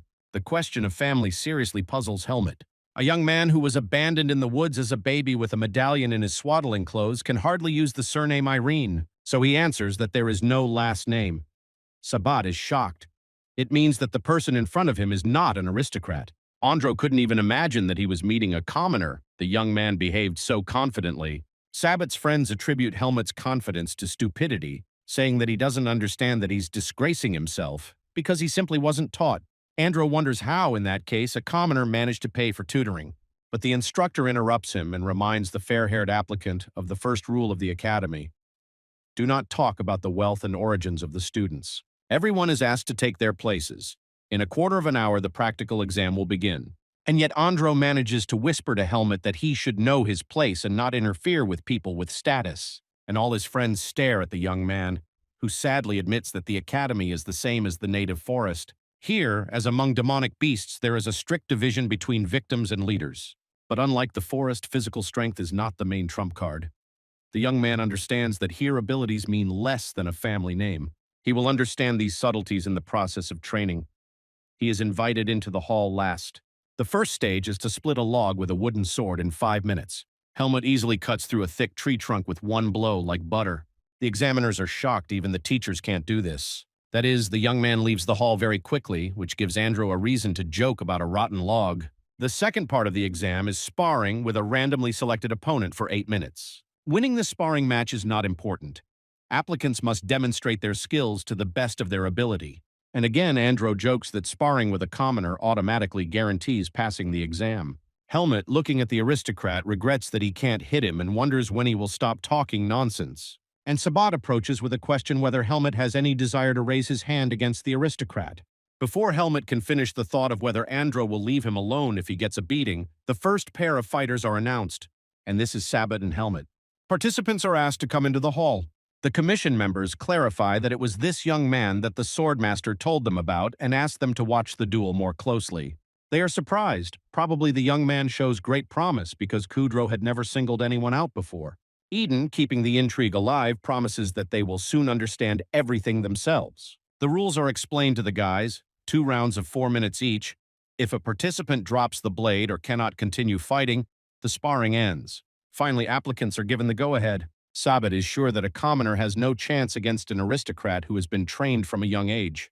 But before he can blink, he's already lying flat on the floor. Kudrow can hardly contain his smile. Helmut has exceeded all his expectations. The members of the commission are in a trance. The referee announces the end of the fight and the victory for Helmut. Sabat cannot comprehend that he was defeated by an ordinary young man. The examiners are surprised by the huge difference in the opponent's preparation. They didn't even see Andrew's level. Helmut wonders if the exam will end if he knocks out his opponent again. Kudrow, suspecting that the second round will not last longer than a second, asks the young man to act as if this was training when he was just learning to hold a sword. Moments from his training flash through the young man's memory. Sabat had never lost to his peers before. Kudrow advises him not to think about his origins and to try to demonstrate at least something. Andrew apologizes for treating the young man with prejudice. Sabat is not going to give up so easily the second time. Helmut urges his opponent to move faster. His weak attack is blocked in one go. Then the young man notes the lack of concentration of his opponent. All his thoughts are about attacking. As a result, the body moves without control.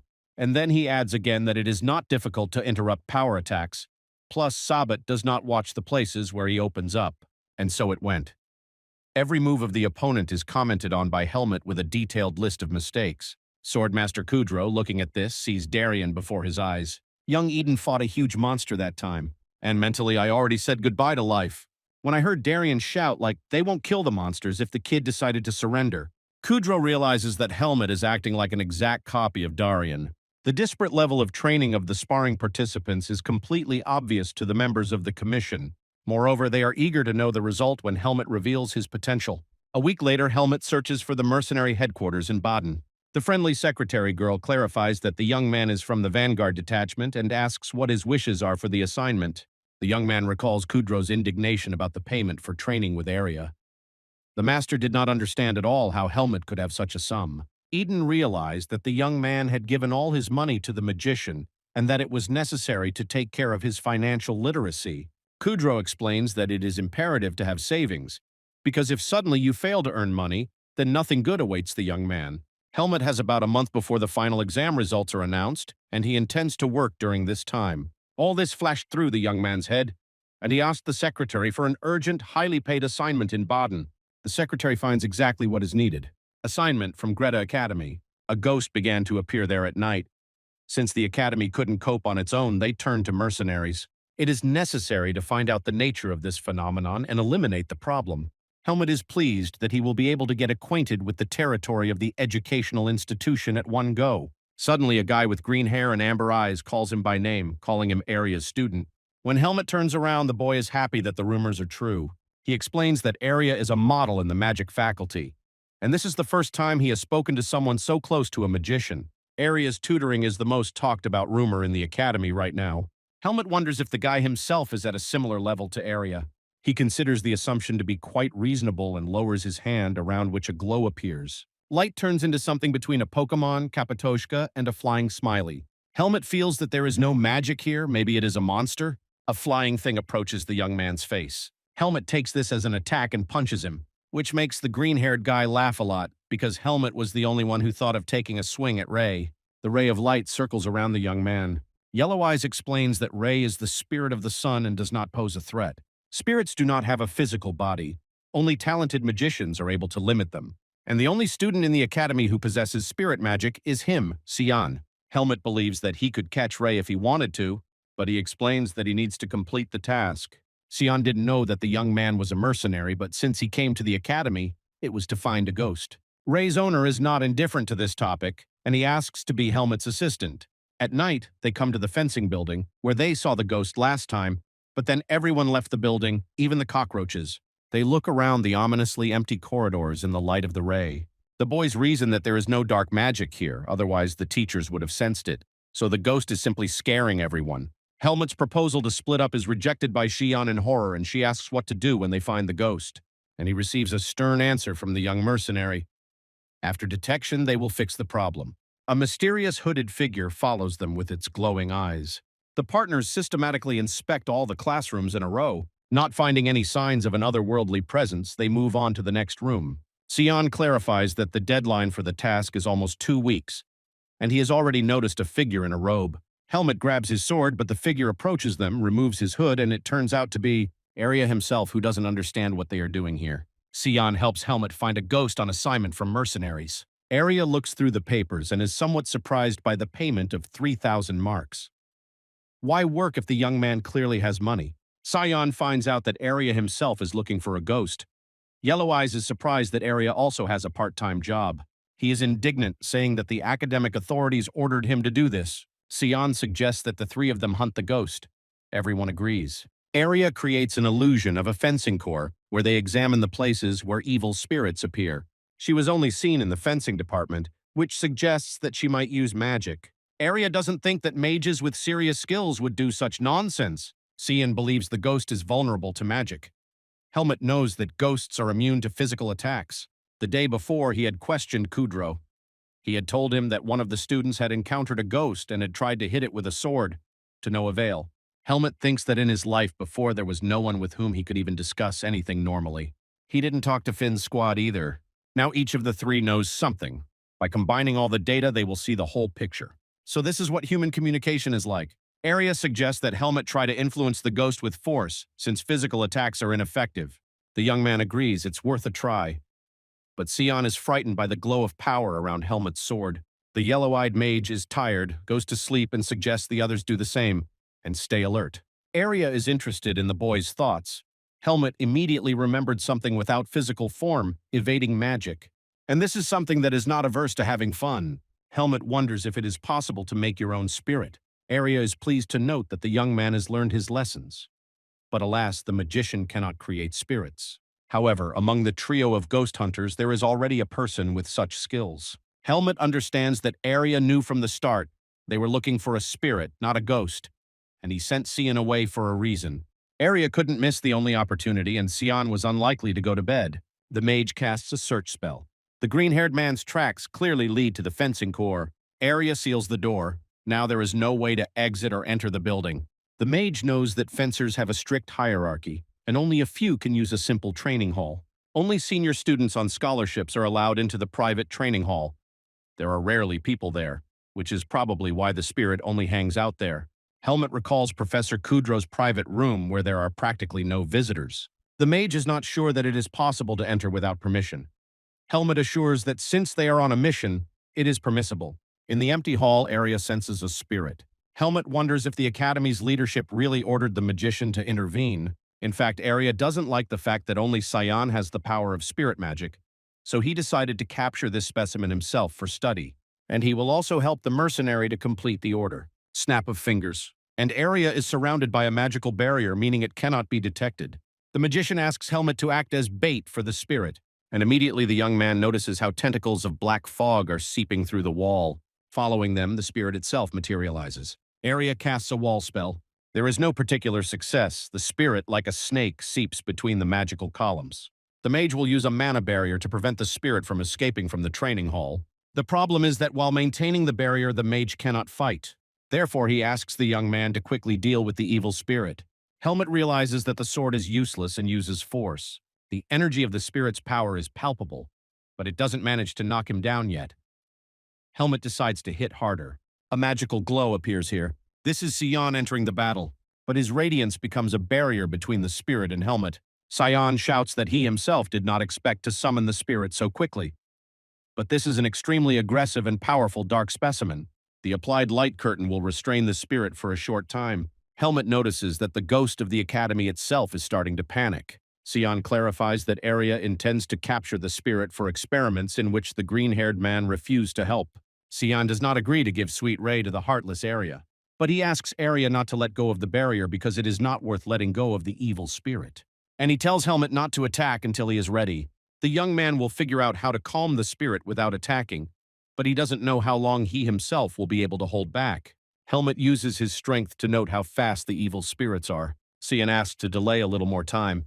Helmet keeps the spirit's attention on himself, but senses the danger of the undertaking, for the spirit senses that the youth cannot attack. Sion is ready to take care of a weakened spirit, but only in his opinion, and the green-haired man begins to cast spells. Arya screams as the enraged spirit breaks the barrier, and Sion is no longer sure that he can handle it. The spirit is seriously angry. The trio of ghost hunters seem like small fry next to the spirit swollen with anger. Arya holds the barrier with all her might, leaving Helmet no choice. The spirit becomes two-headed, breaks through the veil, and tries to hide. Helmet shouts for Sion to join in as well, and in a powerful attack of force, he rushes at the spirit, which instantly deflates in size. Sion asks to drive the spirit to the magical signs he created. The three of them succeed. The spirit leaves behind a column of black smoke, which transforms into an evil, dark copy of Ray. And Sion is wildly proud of how well he did and demonstrated the power of spirit magic. The sad something is clearly frowning. Arya looks like a squeezed lemon. The trio of ghost hunters at the mercenary headquarters. The secretary can't believe that the reason for the high-profile order from the academy is right in front of her. The girl doesn't understand where he even came from at the educational institution. Sion admits several reasons, including magical ones, and the dark aura could have influenced it. The green-haired man is sure that Helmet would not have completed the task without his help. Arya no longer has the strength to listen to this. Sion doesn't understand why they didn't pay right away, but told him to come back for payment in 3 days to make sure that the ordered ghost was caught. And in general, Sion is simply worried about his friend. Helmet is not used to hearing this word addressed to him. An image of Ping appears before the young man's mind's eye. As friends, they will now support each other. Sion offers to shake hands. Helmet doesn't think it's a bad idea. But as soon as Sion turns to Arya with this, he already leaves, snorting in irritation that they are idiots. But Sion is not so easily appeased. He offers their rich friend Arya to buy food for everyone, because they were messing around with the spirit until the morning. Kudro explains that Helmet, like all students, is provided with a dormitory. The young man got room 301 on the 3rd floor. The next morning, a list of those accepted will be posted. Eden suggests that Helmet go and see the room where he will be staying. The academy used to be quiet, but now there are a lot of people with luggage crowding around. There is an employee sitting at the table who is handling the check-in. Helmet hands him his papers. The clerk reads them and his eyebrows rise. Helmet receives the key.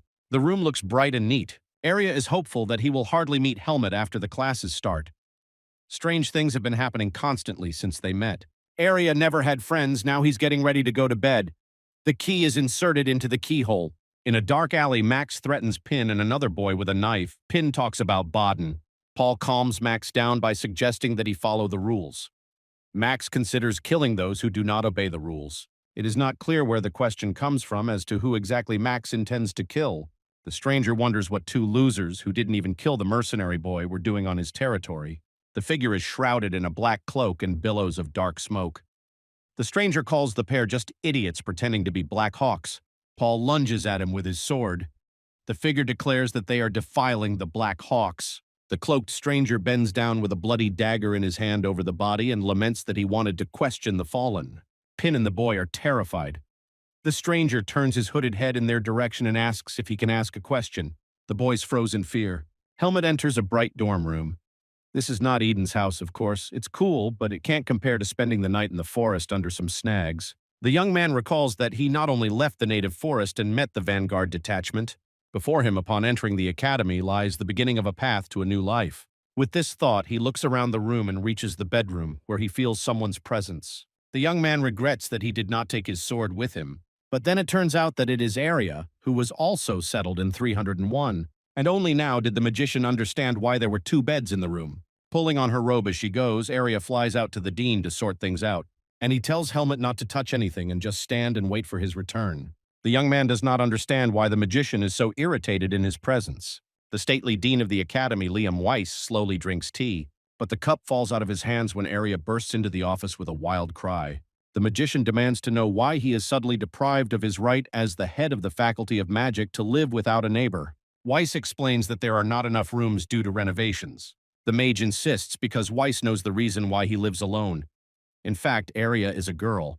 Weiss reassures that the illusion spell on Arya was cast by the Archmage himself. An ordinary swordsman would not be able to recognize it.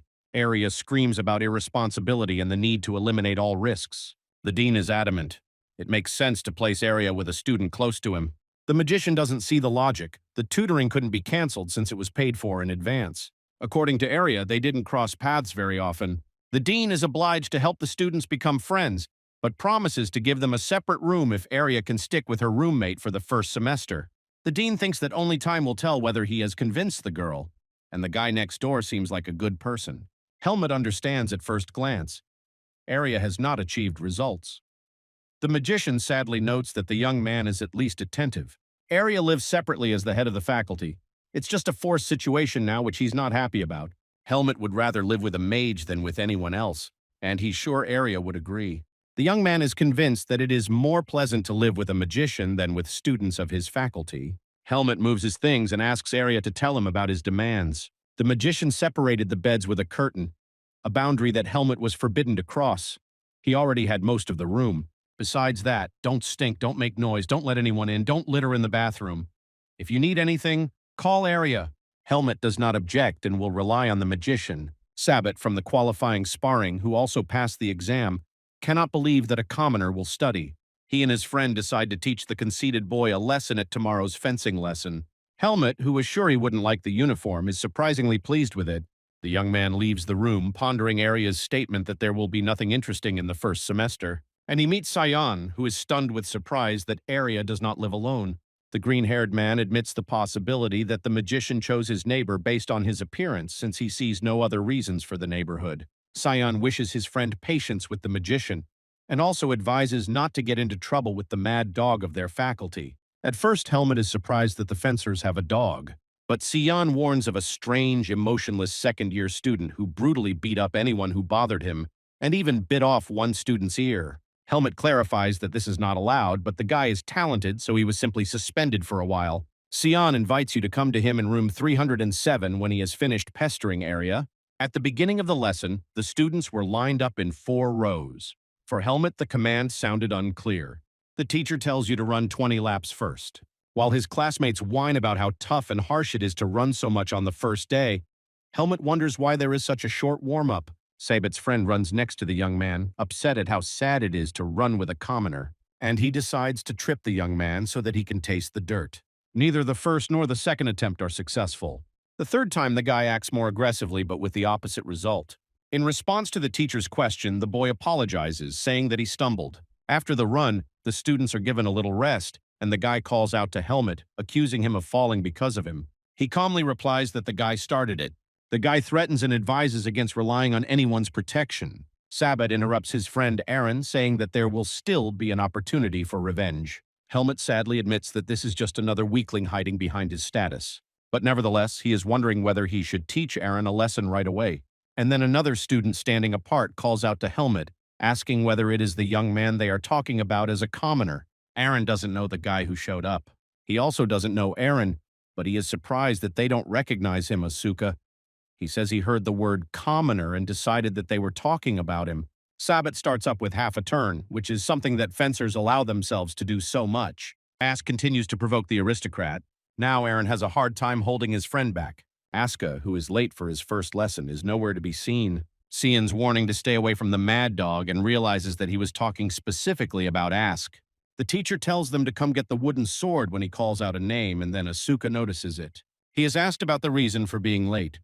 He was allegedly detained by teacher Patricia, which is absent today. That is, the excuse doesn't work. Asuka is punished by running 30 laps, and everyone else trains with wooden swords under the supervision of a teacher. Eden told Helmut that there should be no excesses in the first semester, But the young man had a different premonition. Ask wonders why Helmet didn't thank him for stopping the fight. The young man did not ask for help. Ask believes that simple guys, not aristocrats, should stick together. Also, Ask doesn't like it when his origin is mentioned or he is asked for help. In his room, Helmet is tormented by doubts. Does he look like a fighter? Arya suggests not to pay attention, but just to show off his abilities once. But Kudro advised Helmet not to start fights.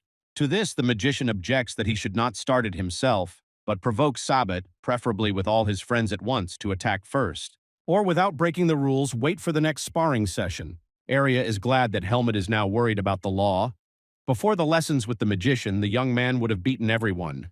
Helmet asks if Arya can let loose since he is the best in the class, but such reasoning seems strange to him. In that case, Helmet doesn't understand Ask's behavior. The next time Sabbat again pesters Ask, he says that the cool guy won't last long with bad grades and will become an obedient dog. Ask immediately delivers a punch to Eren. He doesn't understand why he suffered. Ask apologizes for not holding back. He really wants to be tamed right now. Greta Academy does not make origin a criterion for admission, but the unspoken superiority of aristocratic students, cultivated in society for centuries, was present here too. Ask miraculously avoided this because he was not only the best in the faculty but also had a reputation as a mad dog. Now Ask wants to know why Sabbat is staring at him. It's well known how Ask got his nickname last year, and Sabbat thought the guy had calmed down after his suspension. The aristocrat is sure that the guy will have a lot of problems if he is suspended again. He hopes that Ask is ready for physical and social humiliation because he cannot strike first lest he be the instigator and therefore the guilty one. According to Sabbat, rabid dogs are also afraid of expulsion. This phrase becomes the last straw. The fight dies down after the teacher says that it is stupid to learn fencing but fight with fists. Although fighting on the academy grounds is quite brave, Ask screams this is not a fight, he was attacked. And immediately he gets a slap from the teacher. She had already forbidden him to swing his fists. Sabotage that an academy student must first assess the enemy's capabilities. The teacher sends the students to prepare for the lesson, leaving Asuka for a conversation. The conversation begins with another slap for Ask not learning to restrain himself even after being suspended. This time she will forgive, but she does not want the outstanding student to lose everything because of his lack of restraint. The teacher heard that the new student Helmet had no difficulties during his first lesson. Ask is in the same social position as him, they could easily get along. The guy understood who the teacher was talking about, but he doesn't intend to make friends with anyone, while the newbie is doing quite well on his own. At the beginning of the lesson, the teacher notices Helmet's absence. He clarifies that he was told where the lesson will take place and sends a student to fetch him. Helmet appeared unaware of the audience change. Eren insists that he said everything correctly. The teacher asks if the boy was told the wrong audience and asks him to tell the truth, but he claims that he probably heard wrong. The teacher is surprised. Ask is disappointed. Eren is jubilant. Helmet gets 10 laps of jogging after class for disrupting the start of the lesson. The class will include endurance training, which determines the level of skill. You need to hold an oval ball on the tip of a sword. Anyone who doesn't drop the ball in 30 minutes is free. Helmet is called to help the teacher hand out the balls. Ask decided that the young man had character and fox-like cunning, but today he caved in to the aristocrat, which is unacceptable. Helmet distributes the balls. Eren's turn. Aristocrat can't handle the powerful serve. And Helmet calmly asks for forgiveness because Eren was standing far away. He thought he wouldn't even reach it. Ask is quite puzzled. The aristocrats are training in the gym. Eren complains about a terrible bruise from the ball. It still hurts like a stone. Sabbat has no intention of telling such a thing to commoners, neither to Asku nor to Helmet. He calms Eren down and suggests that from the next day onwards they behave calmly and amicably until death do them part. What might happen in the near future, according to Sabbat's idea? Sion comes to visit a friend who managed to get a disciplinary reprimand on the second day of school. Helmet is beaming with pleasure. Arya, furious at the uninvited guest, flies out from his half of the apartment. Sion asks the magician not to be upset because he did not come to him, but to Helmet, who let him in. Arya throws a pillow and drives both of them out of the room. Even the pillow exile doesn't spoil Helmet's mood. He managed not to kill anyone and to resolve the issue with the help of a ball in a humane way. Arya's advice: wait for the next sparring where he will prove his superiority. Sion reminds that the young man was planning to go for a walk on the weekend and suggests going to the city center. But Helmet is going to go and talk to Eden, Kudro. Sion asks to go with him and promises to come for Helmet on the weekend. The young man does not quite understand what exactly he has agreed to. Dark night. Assistant Crom brings a stack of new orders to the leader of the real Black Hawks. He is outraged by the appearance of certain individuals posing as hawks and engaging in extortion. The leader intends to deal with this issue personally. While looking through the papers, he comes across the name Helmet, which seems familiar to him. Crom doesn't remember exactly. The leader puts aside the order with the mentioned name and instructs his assistant to find out about this helmet first. The leader has a bad feeling about this. On weekends, almost all the students hang out in the center of Baden, and the campus is plunged into silence. Helmet is going to go to Kudrow. Sion is surprised that the young man took nothing with him for 2 days, except a sword. In the forest, to survive, you had to move lightly, and that's what he got used to. On the way, Sion reasons that Arya very rarely leaves the academy, and hardly goes home either. Even Sion visits his family at least once every 3 months. Helmet offers to find out from Arya for Sion, but he refuses. Ask walks around the city, enjoying street food and thinking about those damn annoying nobles and that weakling Helmet. Although that pass is a nice memory, Ask has no intention of being friends but plans to chat with the youngster next week. Suddenly Ask notices that he is being followed. He leads his pursuers into an alley, knowing full well who set them on him. Unfortunately, the guy left his sword at the shop to be repaired. The pursuers remain silent and clearly intend to beat him up despite the fact that they are attacking a boy. Naturally, Ask attacks first. They are surprised by the boy's agility and rush after him. Aska is surrounded, but he does not lose his optimism. Kudrow and Sion exchange pleasantries over dinner. Helmet doesn't understand why people communicate in different manners. After dinner, Sion suggests exploring the city. The young man would prefer to exercise, but Kudrow unexpectedly approves of the idea of a walk. On the street, Helmet reflects that it is unlikely that Darien sent him to Baden for the sake of sightseeing. Sion sympathizes with the young man about his neighbor. The young man objects that he has no problems with his neighbor. The green-haired man explains that this is so because the magician gets mad at him and pulls him for research even at sunrise. Helmet believes that this is how Sion himself hones his skills. His friend sees this as the only advantage. Suddenly, Sion screams wildly in fear. Ask appears before them asking for help. He is followed by pursuers. Sion doesn't understand who those gloomy people are. Helmet realizes these are Blackhawks. Ask says the bastards caught him at a moment when he was without a sword. Sion is sure that only crazy people would attack a student from Gret in broad daylight in the city center. So Ask has made enemies everywhere, but Helmet, on the contrary, is not upset at all. On the contrary, he has questions for the Blackhawks. Sion doesn't understand anything. Helmet explains that these bandits will attack anyone they are paid for, and the young man knows that he killed several of this group, but he was confident in his safety while he was a student at the academy. The gang leader understands that witnesses cannot be left behind and orders everyone to be killed. The wrong one was attacked. Helmet quickly took out all the attackers without even using force, which earned Aska respect for his skills. The young man is glad that the Seed of Darkness showed no reaction. So, as long as he does not kill, everything is fine.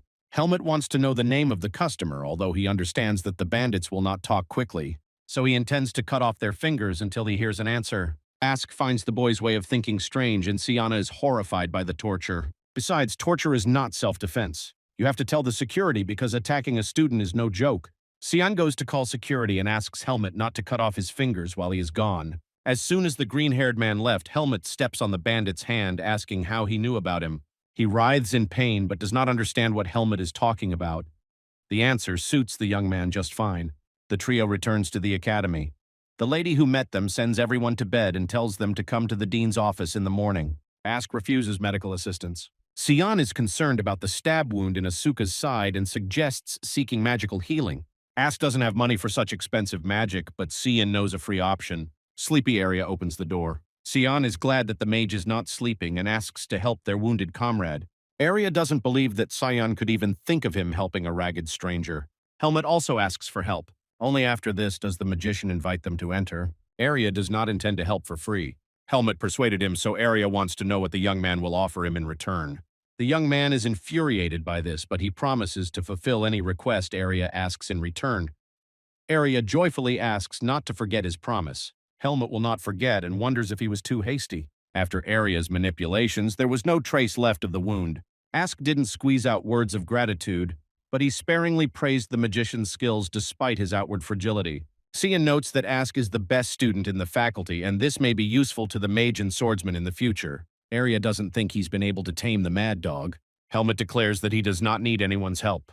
Sion objects that it is impossible to decide everything alone, no matter how strong you are, and this applies to both the swordsman and the mage. Sion laments how he came to be friends with such people. Arya never said they were friends. Sion is outraged he helped the magician with experiments, and the magician objects that their agreement was mutually beneficial. In the morning, the dean informs the trio that 4 attackers have escaped from prison. The dean intends to survey all students and promises to keep them informed of any news. Ask laments that they did not support Helmet's proposal regarding torture. Sion: it's reassuring that the investigation is ongoing. We need to wait. But Ask hates waiting.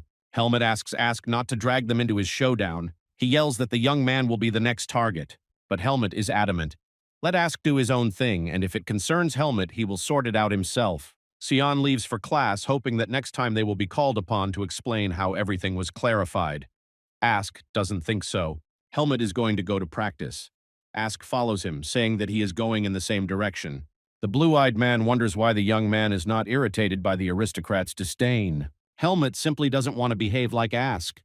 He assures him that his success in class won't prove anything even to him, the best student. The young man believes that all of Asuka's troubles are due to his explosive nature. But he doesn't want to be the first to start a fight. Helmet opens the hall with a key and explains that his patience is not unlimited, including in relation to Ask. He looks after the young man in Professor Kudro's personal training room. Ask is shocked that Helmet managed to squeeze such a luxurious hall. Asuka's face. Aaron and Jerome are angry that they were questioned because of Asuka's complaint, but both are confident that as long as they remain silent, the Academy will not learn about the Black Hawks and their stupidity. They are angry at Sabat, too, and he is furious that the bandits couldn't handle the boys.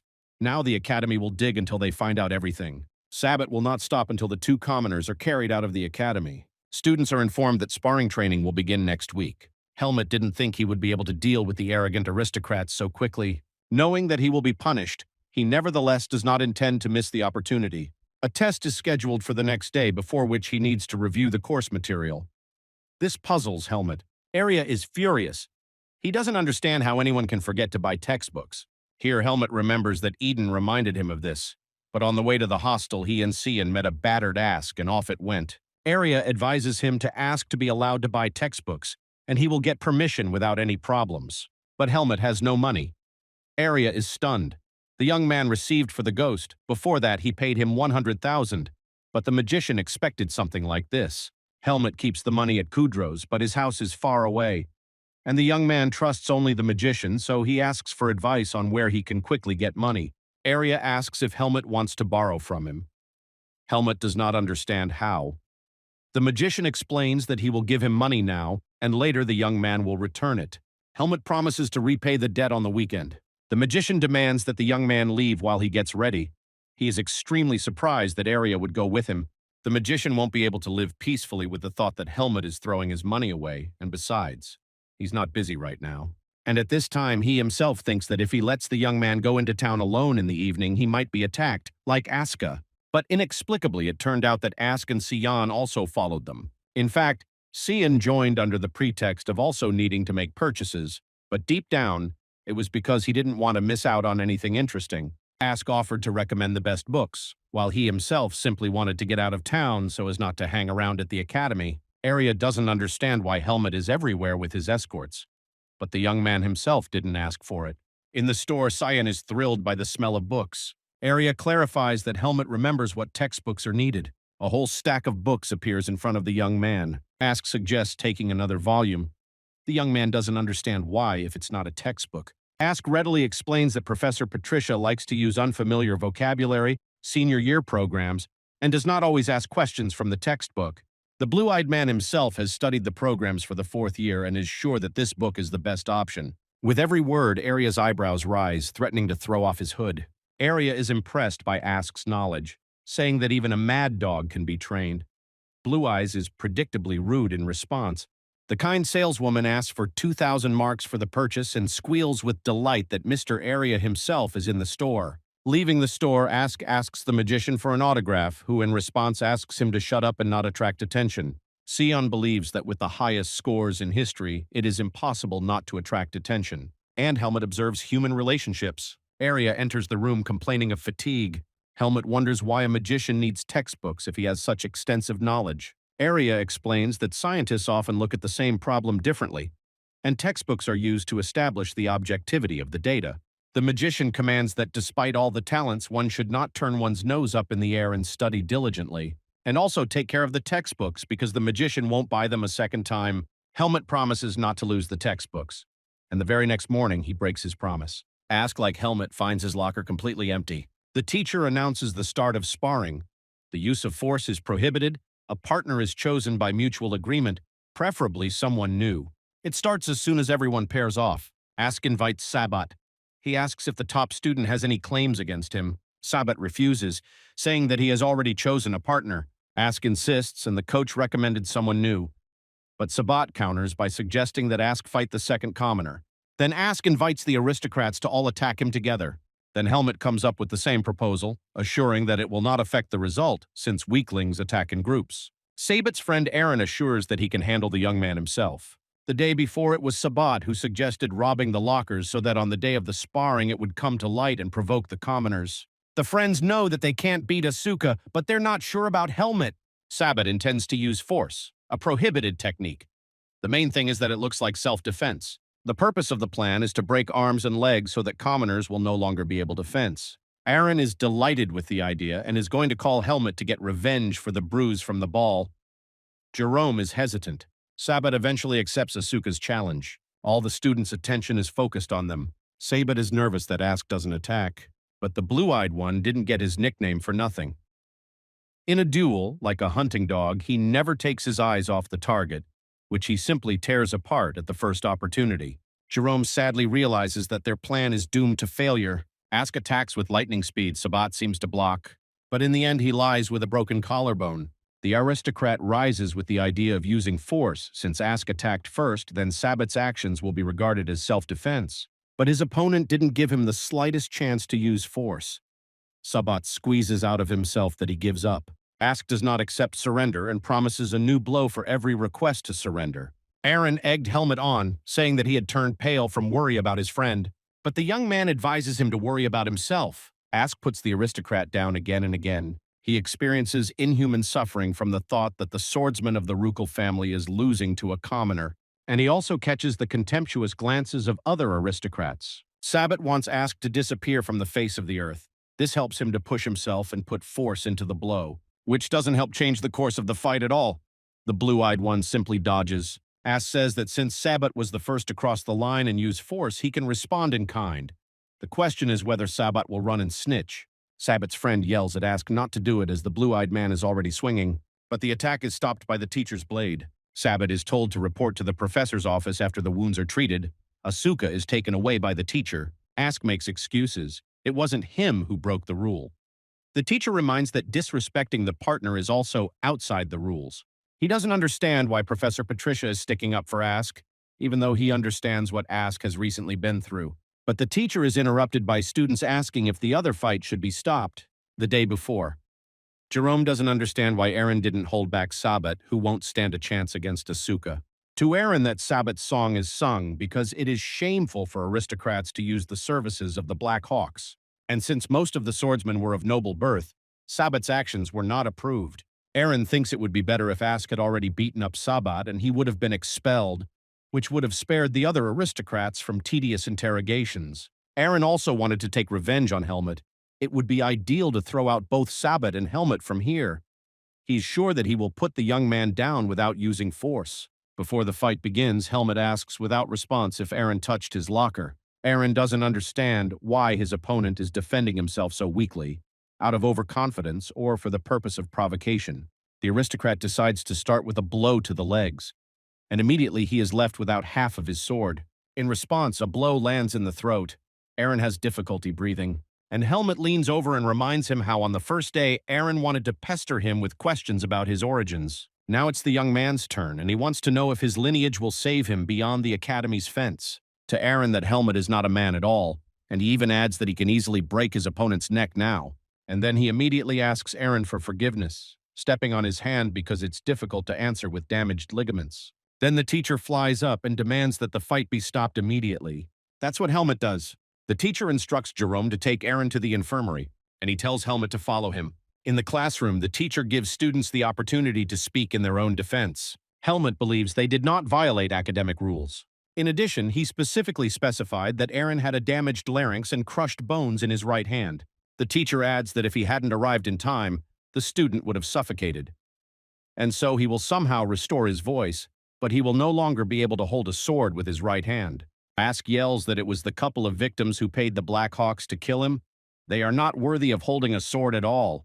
The teacher didn't ask Asuka, but now he asks both students if they think they've crossed the line. Helmet doesn't understand what he's being blamed for because Aaron is a weak student who hid it by insulting him and his friends. Ask rushes to nod in agreement, but when friends are mentioned, he freezes with his mouth open.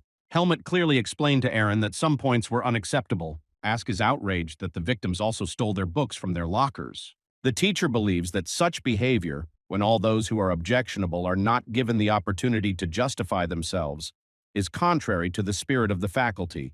Helmet, in turn, wonders to what extent theft and insults to commoners are in the spirit of the faculty. The teacher does not defend any of the participants in the incident, and Helmet wonders if this is the reason why the teacher ignored the situation. Helmet is sure that he simply resolved a conflict that the teacher preferred to ignore. The teacher waves the blade in front of the students' noses, saying that Helmet dealt with the weak by force. And he adds whether it would be fair to punish the young man with force now. The teacher believes that just as aristocrats have no right to humiliate commoners, so the strong should not offend the weak. Helmet asks what he should have done. The teacher asks for forgiveness for his and the academy's inaction as a whole, which resulted in today's conflict. If Helmet remembers that all people, regardless of strength and origin, are equal, then he himself will understand the answer to this question. Ask are temporarily prohibited from sparring with anyone other than each other. In addition, the teacher hands them a stack of paper to write a 50-page apology, as many as they can get done before the next lesson, and then continue. By the evening, Ask can't feel his hand. Helmet's feelings are similar. The young man does not regret what he did, but for a second he lost control and was sad that all his training was not enough. Ask wonders why the young man is frowning. Is it also because of his sore arm? But he is upset that he had to write instead of train. Ask's skills with so little training. He yells that the young man always trains himself, so he couldn't see him train. And then he immediately suggests studying together in Professor Kudrow's hall, and he receives the expected refusal. A teacher who had no doubts about Helmet's talent watches the children leaving from the window, but his current state is comparable to demonic power, which is absurd. And Helmet, not Ask, is more attentive to the teacher's arguments. Late at night, the 4 would-be assassins of Asuka stand on their knees. They came to report to the leader of the Black Hawks, and they apologize for the shameful failure of the mission. They did not expect second-year students to have skills higher than rank 2 mercenaries. The leader interrupts them and promises to reward the survivors. Chrome finds out that among the students there was a young man who matched Helmet's description. It was he who beat them all up. Crom explains that they were looking for Helmet for killing 5 hawks with just a stick. But no one expected that the mercenary would become a student at the academy. The leader considers this move on Helmet's part to be very smart, and he shouldn't be underestimated. And he orders the failed 4 to deliver a report to senior management, after which they will not be able to rest. The bandits thank the chief in turn. Once the 4 leave, the leader orders Crom to eliminate the losers after delivering the report. Late in the evening, Helmet quietly sneaks into the room so as not to wake the magician. But Arya woke up and calls the young man not a cat but a cow, although he considers the result of today's sparring to be positive. And Helmet is upset that he didn't train because of the 2 peacocks. He was forced to apologize in writing. Arya wondered if the young man enjoyed acting on his own desires. He asks for forgiveness for the lost textbooks, but does not want the magician's help anymore. Arya is furious.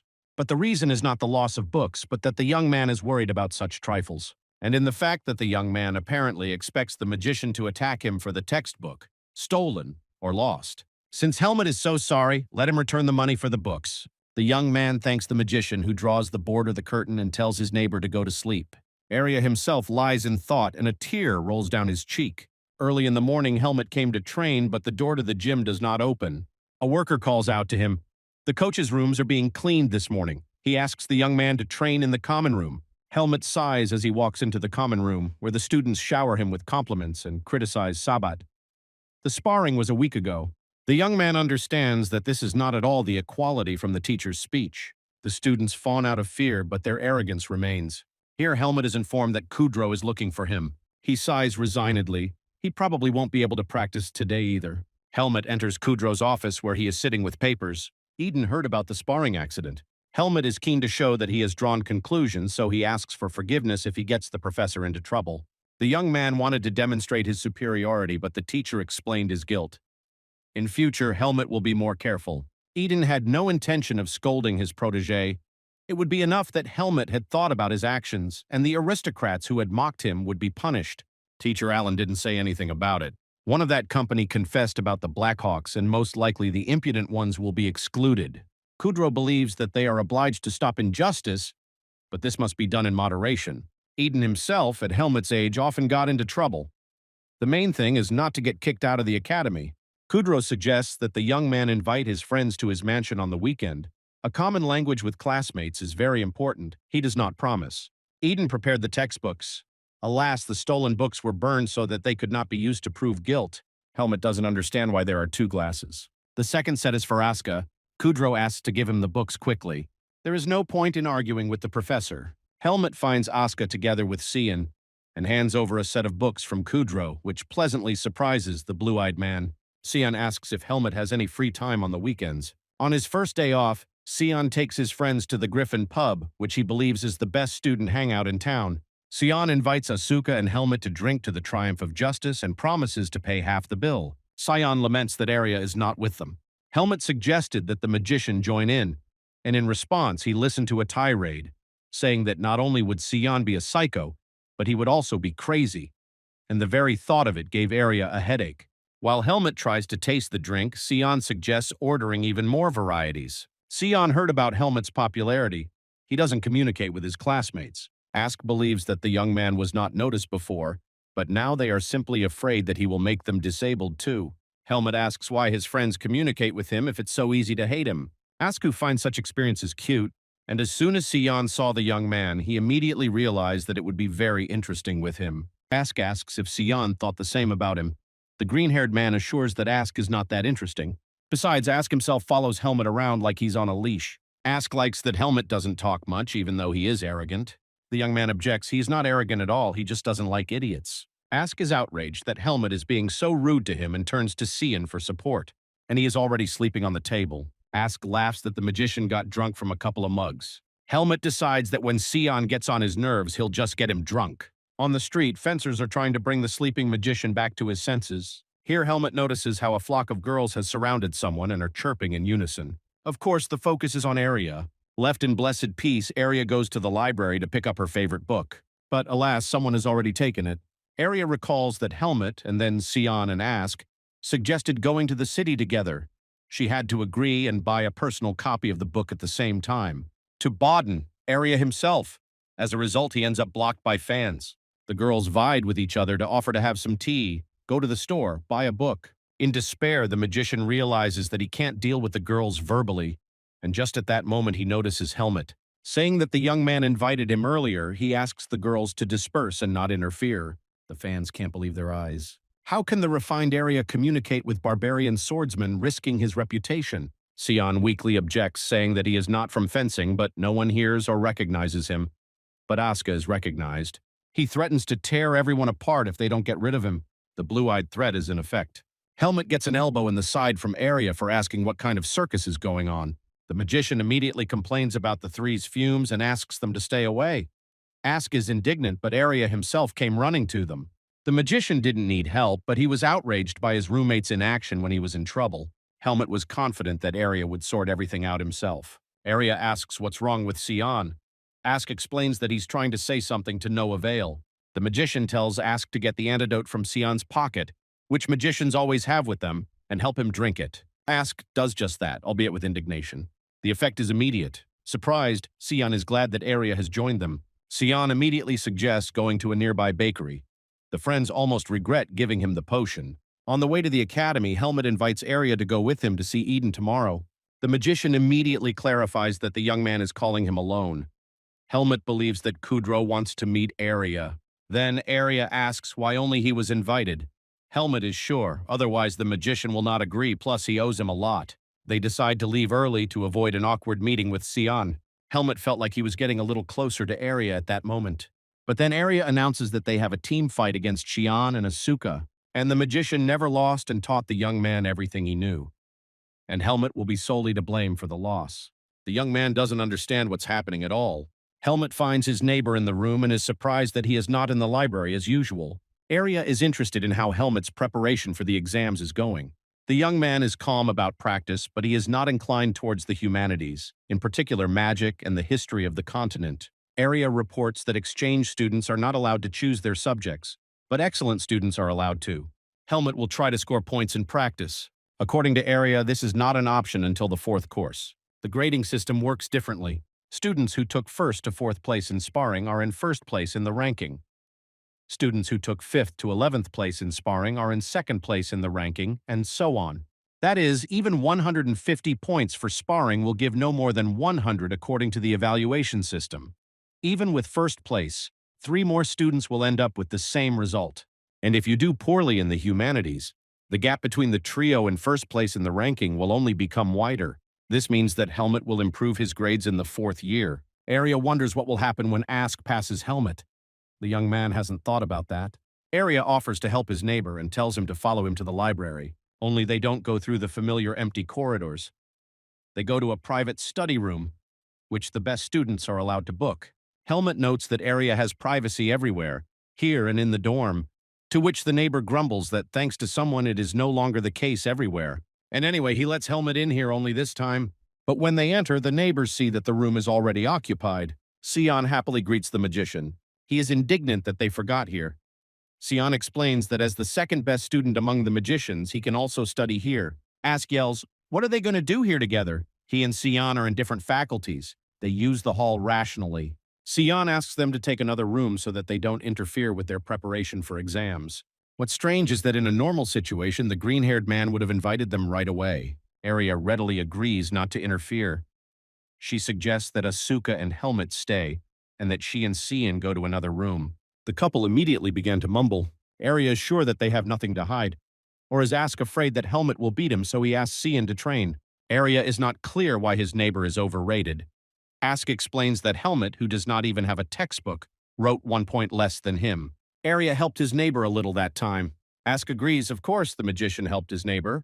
That's why he is forced to turn to Sion. Still, Arya doesn't understand why the best student Ask chose Sion, who is in second place. Sion offers Arya a bet since they were caught on Asuka or Helmet being the leader. Arya declares that he will definitely win, and asks what they will bet on. Sion offers 100 laps around the stadium without magic. Ask is worried, but Sion has a plan.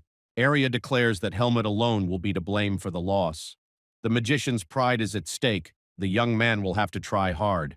And Arya sits Helmet down with a textbook. Ask laughs at Arya's lamentations about the lack of progress. Helmet does well with multiple-choice questions, but he struggles with extended answers. The young man sincerely presents his experience, but one must rely on the material studied. Arya insists that Helmet follow his instructions. Ask didn't even know that the young man was struggling with the subject, understanding magic, since he couldn't choose the disciplines himself. Blue-Eyed suggests simply dropping out, and even Arya won't be able to help here. The incomparable Arya will not allow his student to lose, especially not to Asuka. The magician offers the neighbor to start all over again. Objections are not accepted, and they will return to the room only when all the answers are correct. By evening, Ask had brought some food, and the friends had a snack together. Having eaten their fill, Sion and Ask went to bed. That Helmet would not be getting it anytime soon. Helmet sees the magician's efforts to prepare him and believes that he is bothering his neighbor. Arya doesn't want to run 100 laps, but wants Helmet to get the best results. The young man does not understand why the magician is fixated on absolute leadership, but he brushes it off, saying that everyone has secrets. Helmet understands the situation, and he is sure that Arya is so cool that he will reach the level of an archmage. Therefore, like Antial, he will see the seed of darkness. So he will have to distance himself from it earlier. In the meantime, the neighbor patiently explains all the points of the theory that are incomprehensible to Helmet, until he yells at the student that he won't repeat something twice. Only seeing the young man's inability to concentrate, Arya allows him to rest a little. Soon, Ask started telling the whole class about the dispute, especially since it concerned Arya. The first to report this was Andro, whom Gelyut had beaten at the exam. But during the course of their studies, strangely enough, the boys found a common language. Personally, Andro wouldn't mind Helmet winning. Aska's show-offs get on many people's nerves. Blue-Eyed suddenly jumps up and hears everything. Ask breaks the news. There will be a sparring match with first-year students during today's lesson. Andro was told that there were many talented students in the first year, And there was even one pretty girl. Ask doesn't understand what a girl is doing with the constant smell of sweat. But whatever the case, she won't throw him off track. In the room, Helmut examines his blade and thinks about the upcoming competition with the first years. The first and second years gathered in the hall for sparring. Naturally, the students looked at and discussed each other. The rumors are true, the student is really pretty, and she looks like Helmut, like two peas in a pod. If it weren't for his humble origins, the young man could easily be mistaken for a relative of an aristocrat. Everyone notices this. Ask hears talk of origins and promises to send the chatterers to hell. The teacher announces that sparring between first and second years is useful for exchanging experiences. She selects pairs randomly. Charlotte is called into the ring first. Helmut reflects that appearance is determined in the womb. He would like to talk to the girl if the opportunity arises. Charlotte is paired with Aska by teacher Patricia. Classmates are laughing that now they will again have no first-year girls in the faculty. A dumbfounded Ask doesn't understand why Patricia appointed him. And the first-year students, seeing the second-year students' reaction, decide that Ask is simply afraid of losing. The opponents enter the ring. Charlotte asks not to feel sorry for her. Jason Statham comes to mind. If a woman raises her hand to a man, then she is no longer a woman but a sparring partner. Ask in turn asks her not to cry when she is hit. The second pair is Helmut and Jeffrey. The young man intends to test the assertion about strong first-year students. The teacher gives the go-ahead. To begin with, Ask didn't expect to see a good stand-up from Charlotte. He is interested in what the girl is doing at the fencing department. Charlotte wants to get stronger. She has heard about Asuka's reputation and asks him to fight at full strength. He promises to fulfill the request. The first attack was successfully repelled. Ask flies back to his edge.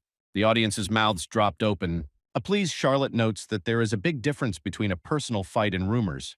A slightly stunned Ask claims that he was just warming up. Charlotte promises that her opponent won't be bored.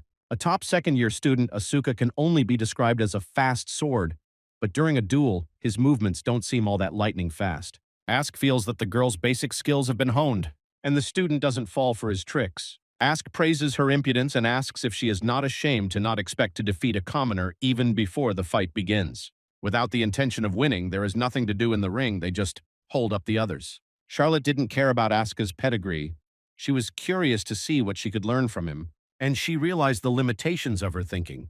Therefore, she asks the blue-eyed man to fight her again. Ask sees that the girl is already in a different stance, but doesn't think that it will help her. Asuka is declared the winner. He, sitting on top, consoles his rival, saying that it's not her fault that she had to fight him, but she's good. Charlotte notices that the guy is heavy, but as a person he is better than she thought. Ask asks her for forgiveness, and the students are joking that the common clown likes to sit on a girl. Ask suggests telling him this to his face. Charlotte comes down and Jeffrey goes up to the ring. He says how the best student could lose to a commoner. She is sure that Jeffrey will suffer sooner or later because of such beliefs. Talent is possessed not only by the nobility. Jeffrey, who is set to fight Helmut, does not share Charlotte's views and intends to prove it in the ring now. Looking at his opponent, Helmut recalls conversations with Andro. What is more important, skill or strength? Jeffrey is physically superior to him, but the young man has encountered people like him many times before. The aristocrat does not believe that so much is being said about this commoner, and tries in every way to provoke him with taunts. Teacher Patricia asks Helmut not to cross the line this time. Asku finds it strange to hear this remark directed at someone other than himself. The stronger Jeffrey attacks, and Helmut decides to dodge until he gets tired and then finish the fight. The aristocrat's powerful attacks are useless because they do not reach their target. The students are getting bored. Some think that Helmut feels sorry for his rival because he is a year younger. Jeffrey continues to provoke, saying that the young man will never overcome the class gap, and it is not known where he was lucky enough to find a fencing teacher. The teacher makes a remark to Jeffrey about disrespecting his partner and asks Helmut not to react. Helmut agrees that it is not easy for him to compare with Jeffrey. The fight takes on a different character. The aristocratic bully himself doesn't have time to understand when the blows are coming. Helmut believes that losing to a commoner will be a great experience for Jeffrey. He tries to defend himself and yells that it's not over yet. Teacher Patricia asks Helmut to stop the fight. The winner is clearly determined. But Helmut doesn't stop right away. The teacher announces Helmut's victory.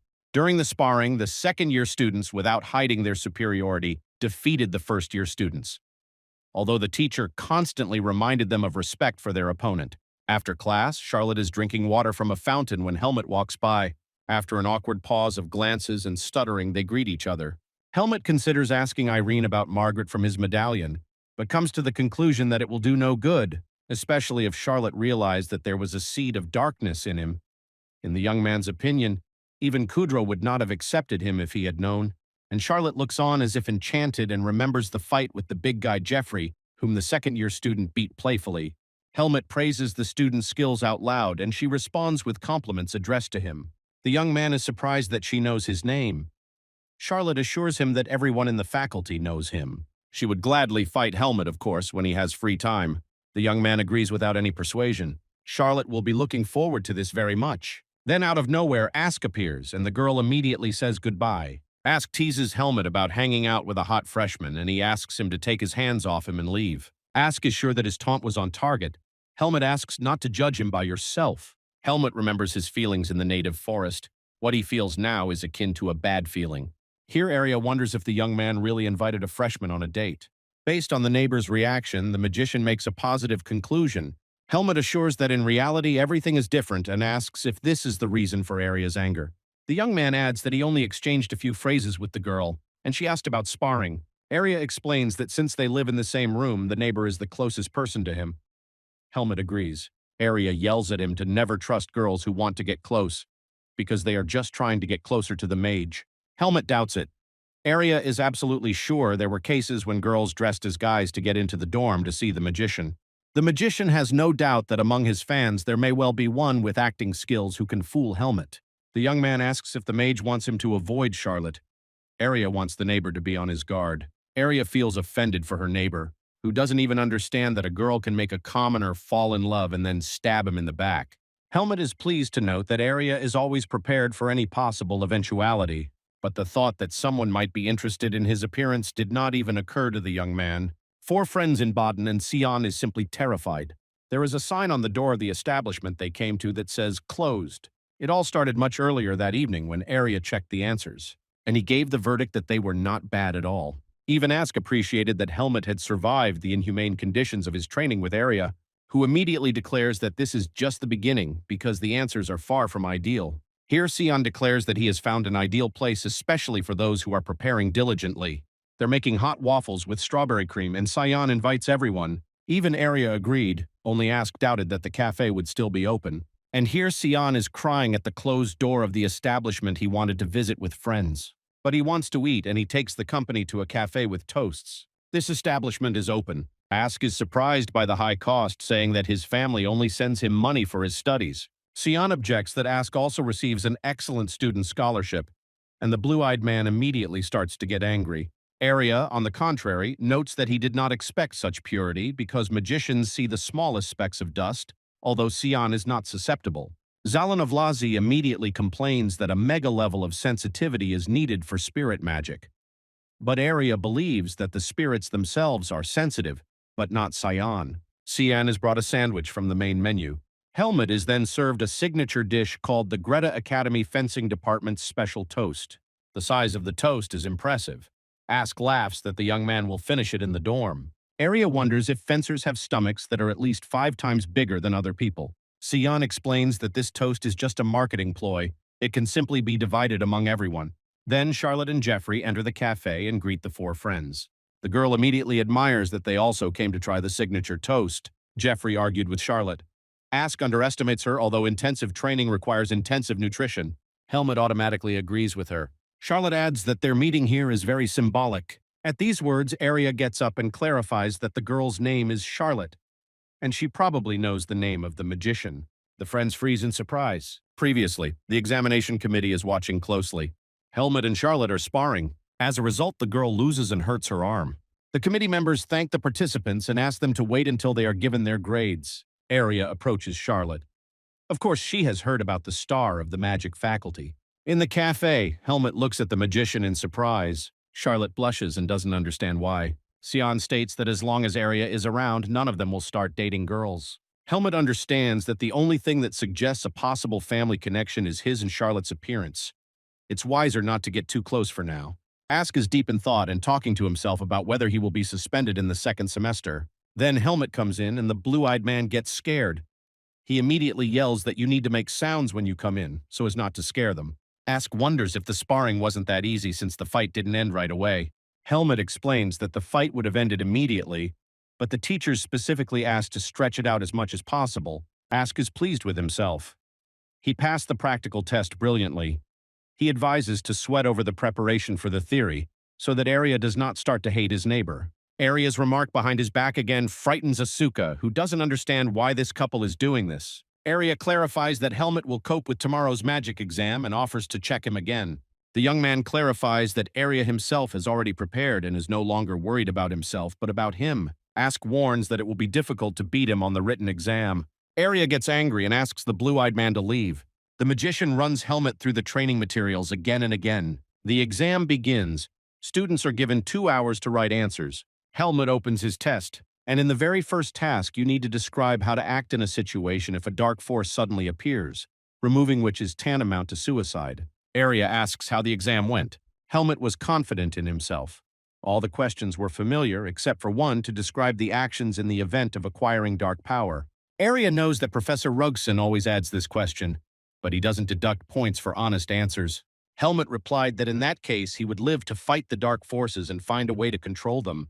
At first, Arya looks stunned, but he praises the answer option out loud and thinks the professor will like it. Helmet wonders what the magician would answer. Arya reasons that it is customary to go to the temple with something like this. Aristocrats would answer exactly like this. Arya personally would have responded almost the same way as Helmet. At the same time, he understands that he risks being known as an enemy of the Temple of Lumen, merciless to the dark forces. The only thing you'll get for reporting such forces is death. Helmet agrees that it's more rational to survive and find a way out yourself. Arya warns not to tell anyone about this. Only in the academy do they put studies above religion, and outside its walls the young man will be accused of such speeches. Exam grades at the academy are publicly posted to motivate students, especially aristocrats. The results of the magic faculty are quite expected, but not foreseen. Arya was stronger here, but the magician calmly states that 3 months is more than enough to learn the subject. Siana much. Arya, with an unperturbed look, is traditionally surrounded by a flock of admirers, swooning with delight. Sion is hopeful about the fencer's results, at the sight of which he screams like this is impossible. Helmet is in first place. Arya congratulates her neighbor. He thanks her. Ask is surprised by the difference of only 1 point. Arya is surprised that Ask is not particularly sad. If someone else became the leader, Asuka would be offended. Ask warns Helmet that he does not plan to lose from now on. Sion cries that the blue-eyed one lost on purpose to mock him. Ask yells back that the bet was proposed by Sion himself. He cries loudly and asks to reduce it to at least 50 laps so that he doesn't die. Arya is adamant and whispers to Sion that his late-night snacking has caused him to develop a belly. Exhausted, Sion runs around the stadium until evening, cursing his friends for their heartlessness. In a week, the fencers are scheduled to go on a trip to the mountain forest, where they will learn how to set up camp. The news excited the aristocratic students who were unfamiliar with such things. They believed that the main thing is to find a place for the toilet and not step in feces. That's why you need a shovel with you. And there are also clouds of mosquitoes in the forest. Ask also never spent the night in the forest, since on the way to Baden he made a stop along the road. Helmet reassures him. Mosquitoes are afraid of incense, and in general you just have to watch your step. This does not console Asuka at all. Blue-Eyed intends to stock up on everything he needs over the weekend. The fencers go into town on the weekend to do some shopping, and naturally Sion tags along with them for company. Helmet clarifies that the green-haired man recovered from the run in a couple of days with restorative spells. Although he knew perfectly well that his shadow spirit had run half of Xion's distance, he kept silent about it because even 50 circles for a magician is quite a result. They decide to buy candles to repel insects. Helmet reminds us that we need a flashlight. Not too bright so as not to attract predators, and not too weak so as not to reduce visibility. Ask is surprised by Helmet's pickiness. Sion offers a fire-extinguishing scroll that creates a vacuum in case the candle tips over at night. Ask specifies that he will also kill people with the spell. Sion had not thought of this. Then Sion and Ask start choosing a grill for vegetables and meat, as if it were just a picnic. Helmet wants to look at the gloves. The couple will be waiting for him. They have something to do. The young man thinks about the possible troubles from the Black Hawks in the forest, although it is unlikely that they will risk attacking a group of students with teachers. Helmet intends to get rid of these bandits first thing as soon as he becomes stronger. He comes across a seller advertising a new kind of Baden Sweets cotton wool. The young man had never seen anything like this before and did not know that the pink cloud was, in fact, edible. Then the girl who bought the cotton wool comes up to him and says that the technology looks cooler than magic, since this can be made from sugar threads. The blonde knows his name and that he attends lectures on understanding magic. Helmet doesn't know her, but the girl is not surprised. Her name is Teresa. She is a third-year student at the Faculty of Magic and wants to get to know Helmet better. In the young man's mind's eye, Arya begs him not to be led astray by girls offering communication, who only want to get close to the magician. Therefore, Helmet refuses, saying that he is not here alone, and offers to talk to Arya personally if the magician is of interest. Teresa assures that she is interested in Helmet. Arya appears out of nowhere and asks what the young man is doing here. Teresa pretends to be surprised by the meeting and just wanted to talk to Helmet. Arya asks what Teresa wants from him. She mumbles like, nothing. The magician drags his neighbor along with him while the third-year student screams not to leave. Arya is outraged. The neighbor did not listen to him. He tried to get rid of the girl because he decided that it would be rude to ignore her, since she is a senior in the course. The magician laments that if Helmet had not studied etiquette from him so diligently, he would not be so irritated now. Helmet doesn't understand why the magician didn't just walk past if it irritates him, and that irritates the magician even more. Arya asks where the couple went because the neighbor doesn't walk alone. Helmet leads the magician to his friends and reflects on the unpredictability of Arya. When the neighbors approached, Ask and Sion looked like clowns. Arya is dejected by the sight. Helmet is not clear what is happening. Ask stocked up on everything he needed. Sion wonders if it could be loaded onto a horse. Blue-Eyed intends to use those who have room. Sion realizes that Ask is always short of money because he spends it. Blue-Eyed denies it. Helmet remains vigilant and does not forget to look back, but he doesn't know that his student days are soon destined to end. The head of the branch, Anton, very kindly greets the new arrival, the legend of the group, the mysterious and powerful Jester Pasho. Anton shares the information he has collected on Helmet, and the jester looks through the papers. The leader is sure that with the young man's skills there is no point in studying at the academy. He entered with the purpose of hiding from the gang, and even gained the patronage of the Baden aristocrat Aiden Kudrow, but nothing is known about the young man's past or his mentor. Shutu Pasho has never met such strange people. He promises to deal with the boy. On the day of departure, teachers inspect luggage and even confiscate some unnecessary things, such as rare wines, since the group is not going on a picnic. The student caught is indignant that this is exactly what Ask looks like, and he declares that he took only what was necessary. The teacher gives Ask 10 minutes to repack, despite the cries that he only has the most necessary things. Finally, the fencers move forward. Ask praises the horse that Eden provided, but Helmet didn't even think about naming the horse. Blue Eyes explains that warriors' horses are true comrades, which is why they have names. He suggests calling it the first name that comes to Helmet's mind when he looks at the horse. But the obvious answer of the young man does not satisfy him, saying that Ask is a human name, but it is better to choose the name Arya.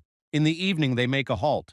Today it's just a rest with shashlik. Tomorrow hunting competitions are planned, the day after tomorrow group classes. On the way, nothing seemed suspicious to Helmet, and the third day would be more suitable for an attack. Him from his thoughts by asking where his horse was. Helmet realizes with alarm that the reins were cut off while he was holding them. He did not notice this, nor how the horse was taken away. The horse is standing nearby behind the trees. Helmet asks Ask for a sword and approaches the animal with it in his hand. There is no sense of alien presence, but there is a masterfully camouflaged trap lying in the grass nearby, and their use is prohibited here. Helmet takes the find as a signal that he is prey to the hawks, and he also decides to name the horse by color, white, so it will be white. The teacher announces that the students will be divided into groups until the end of the hike. Contact with other groups is undesirable. Group leaders are given beads of connection with coaches.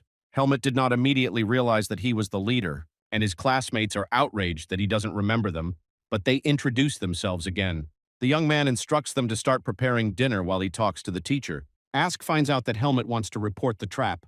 The friends go to look at the find again, and the group decides that they are simply avoiding cooking. Teacher Patricia doesn't find the trap, only the flattened grass, but warns the students to be more careful. Helmet is sure that the tracks were covered right before he and his teacher arrived. From Elga he learned that man is capable of defeating prey stronger than himself through endurance and tenacity. Although the Black Hawks are now acting cautiously, they are unaware that the young man is unrivaled in forest battles. The group greets them very joyfully and offers them some shashlik. What's on the plate looks like coals. It's clearly dangerous to eat. Ask came to the grill. Everyone's ears were buzzing from the juicy steaks. Ask is surprised that adults can't even fry meat. His classmates are convinced commoners are completely different people. In response, Ask notes that he uses not only the stick but also the carrot. One of the boys managed to smuggle in a bottle of Hennessy and a magical robe with a storage spell. They decide to drink it after the evening rounds of teacher Patricia. Patricia approaches their group with a fan of confiscated goods in each hand. Everyone vies with each other to assure that they have nothing. Ask and Helmet are too well known, no one would risk it. The teacher reminds that the leader is to blame for the mistakes of his charges, so Helmet must maintain order. As soon as she left, the bottle was uncorked. The guys aren't thrilled with the taste of the drink, but that doesn't stop anyone. Helmet is asked where he learned to wield a sword so well, since he is not from the city. The young man explains that he lived with a mentor in the forest. His classmates ask to be introduced to him. Helmet explains that he is no longer alive. The boys express their sympathy and are sure that their mentor would be proud of him. The drinking continues. Helmet is convinced that alcohol brings everyone closer together. But, as in the past with Sion, the guys fell asleep wherever they were around the table, except for Ask, who clarifies that Helmet is going to the toilet. The young man managed to neutralize the effects of the alcohol and decided to take a walk to try to provoke an attack by the Hawks. Helmet came across a hut and decided that the camp caretaker lived there. An elderly man in a raincoat opens the door to the knock. The young man reports a trap and asks to increase patrols of the forest. The one who opened the door promises to do it in the morning and adds that a camouflage trap is hard to notice, and immediately slams the door. However, Helmet did not mention that he had discovered a trap. This is what he tells the old caretaker, who has red lights shining in his eyes. The old man assumed this because in 9 out of 10 cases, poachers use traps. Helmet allegedly was simply surprised by the old man's unerring guess. He explains that the academy holds events in this forest every year. Hunting is north of the camp, and everything else is on the 12 nearby hills. The young man thanks him and leaves, thinking that the old man would be more talkative with a sword at his throat. Helmet doesn't feel bad energy, but his instincts are simply screaming about danger. But the young man is not alone in the forest, so he cannot do this. And in the camp, he is met by teacher Patricia, and Helmet would not like to remember this. The next morning, the rules of the hunting competition are announced to the students. Everyone is divided into pairs. They must aim carefully and not shoot straight away. Everyone will be given a bow and arrows, rations, and a map. In case of injury, contact teacher Dwayne. Prize places depend on the value of the catch. That is, 10 rabbits will not give you victory. The competition ends at 17 o'clock. Ask is confident that his victory against Helmet is guaranteed. The rest are outraged that the 2 best students are in the same pair. Ask suggests that those who want to simplify the hunt simply follow them. While the blue-eyed man talks about victory, the young man understands that he needs to get rid of him in order to deal with the Hawks. Helmet is sure that if he gives Ask a large amount of loot, he will immediately leave the competition, meaning the young man will be left alone. And the young man takes his friend to a watering hole where it is easiest to find game. Ask doesn't understand why it's not quicker to just find the game. Helmet explains that the animals will hear the movement, and then it's harder to catch them. And he adds that now the coolness of the trophy depends only on patience. Ask is furious, saying that he is patient. Here a brown bear comes out to the pond to feast on fish. Ask is delighted by the size of the potential catch. He suggests that they both shoot. The guys take aim, but Helmet has time to think whether killing the game will affect the seed of darkness and does not want to check it. Ask wounded the beast. He runs away roaring. But the blue-eyed man does not intend to let the bear get away. With the second shot, he killed the beast and simply rejoiced. They still hear the roar, but it is clearly not a bear's. Helmet leaves Aska to deal with the carcass and rushes towards the screams. And he finds a couple of classmates. Basil's leg is caught in a trap, and Wesley, out of fear, does not remember how to use the communication capsule. Helmet explains that the trap cannot be released immediately to avoid even greater blood loss. He tells them to wait for him. He was lucky to quickly find the necessary medicinal plant. He then crushes the leaves with a stone. Helmet is going to loosen the trap so that he can dismantle it. So he asks Basil to be patient. The young man directs the force into the arrow and hits the trap with it. The trap shatters into pieces. Basil is writhing in pain, but his leg is free and the herb will reduce the blood loss. And he urgently needs to report the injury to Master Dwayne. Helmet feels that this is just the beginning. The trap's fastenings were poorly installed. If everything had been as it should have been, the student would have had his leg cut off. But attacking aristocrats was so stupid that Helmet even got a headache. Here the young man remembers that Ask was left alone, and he finds him simply furious. It's not Blue Eye's fault that he couldn't catch up with Helmet quickly. The students are surprised that the young man has not lost his composure, and they thank him for saving Basil. Helmet believes that the teacher Dwayne will save the victim, not him, but the wound must be treated to avoid blood poisoning. This is the first time he has heard gratitude since becoming a student. Teacher Dwayne praises the young man for his excellent first aid, which should prevent any complications. Teacher Patricia also praises Helmet and admits that he is right about the trap. She will complain to the forester. Patricia wonders how the student got caught in the trap. Wesley didn't see, but first Basil noticed something and ran, but immediately fell into a trap and fell with a scream. The couple drops out of the competition and goes to a camp with the teachers, while Helmet and Ask can continue. Blue Eyes is also going to return to camp with the prey. Helmet advises to hurry before someone takes possession of that bear. A great chance for the young man to find the hawk's hideout. Helmet goes searching and finds something. There is wire stretched between the trees. If Basil had got here, it would have been nothing but blood loss. A deer is tied up nearby among the trees, an obvious bait. Helmet decides to take the beast with him to the camp. Classmates are surprised by the blue-eyed man's catch and joke that maybe it was Helmet's doing. Ask yells that the leader caught his own game. Students are praised for good catches and prizes are announced. 5th place, 10 cards to the academic canteen. 4th, a pen and ink. 3rd, 10 certificates for books. 2nd, a subscription to a private study room. For 1st place, all listed prizes are given at once. Ask took 2nd place and received a study room for a week. He is furious because his trophy is the biggest, but 1st place was awarded to Bruce for his snow-white fox, which looked like a mythical beast. Helmet consoles his friend because his prize is clearly better than the pen or food cards that were given to the young man. By the end of the day, the group was down 3 students after a series of tragic events. As Wesley carried Basil to camp, the bridge collapsed beneath them.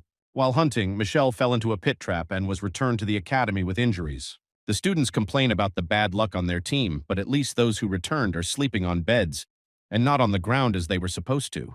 But Helmet understands that there are no accidents here. Members of his team are being eliminated. The young man decides not to talk about the Blackhawks for now, so as not to frighten the children. In the morning, they look at the map to see the point indicated to their squad. It takes about 4 hours to get there, and a squad of 5 guys sets off on their journey. Along the way, they come across a picturesque and convenient place to stop. Remembering the order to accompany him to Baden, Helmet first tests the water, but it seems the water is clean. The boys decide to unload the horses and take a rest, since they arrived here earlier than they expected. There is a lot of game left from yesterday, so they immediately make a fire. Helmet volunteers to collect more brushwood, and Ask tags along with him. He is no help in this matter as he collects wet branches, and he laments that the city light will blind him upon his return from the darkness of the forest. Helmet gives Ask the brushwood he collected himself and sends him back to camp, saying that he has urgent business. He asks to dig a better hole after himself and returns. At this time, someone with long claws sharpens the stake. Helmet comes out to a clearing, where Jester Pasho is sitting on a stump and continues to sharpen his stick. The young man asks if he is well prepared. The jester prepared with pleasure and now invites us to sit down and talk. Pasho is in a great mood because he can now communicate with Helmet in person. The young man is tired of the jester's strange mask, which makes it clear that behind it hides the face of a man without honor. Pasho claims that Helmet is not like all his victims. He is clearly a predator too because he does not run away but tries to catch the hunter. The masked one leads the elite Black Hawks. He is a mercenary for Hawkeye, the dark jester Pasho, and in his opinion, Helmet is too talented to become just another victim. Pasho invites him to become a member of their group. If he agrees, the young man must eat a poisonous caterpillar, which without an antidote will cause heart problems. In case of refusal, the young man and his entire detachment are doomed to death. The jester suggests that he carefully consider his offer. The young man declares that Pasho is not the one to choose as their leader. The jester counters that it is not a question of trust, but a question of Helmet's freedom. Helmet does not believe that the Hawks would easily take the lives of the children of nobility, but Pasho believes that not all aristocrats are the same, and he has taken care of those whom Helmet values in advance, and he is sure that the young man has no choice. Helmet crushes the caterpillar and, saying that the jester was not able to find out much about him, takes his sword out of its sheath. The young man believes that by killing the mercenary now, he will put an end to everything. However, the jester reflects the attack. Pasho reports that Helmet has missed his chance and will not leave the forest. With these words, the mercenary disappears. The guys at the fire hear some strange sound in the distance, a landslide or, according to Ask, constipation in Helmet. Then the guy who was going to feed the horses reports that there are no animals near the water.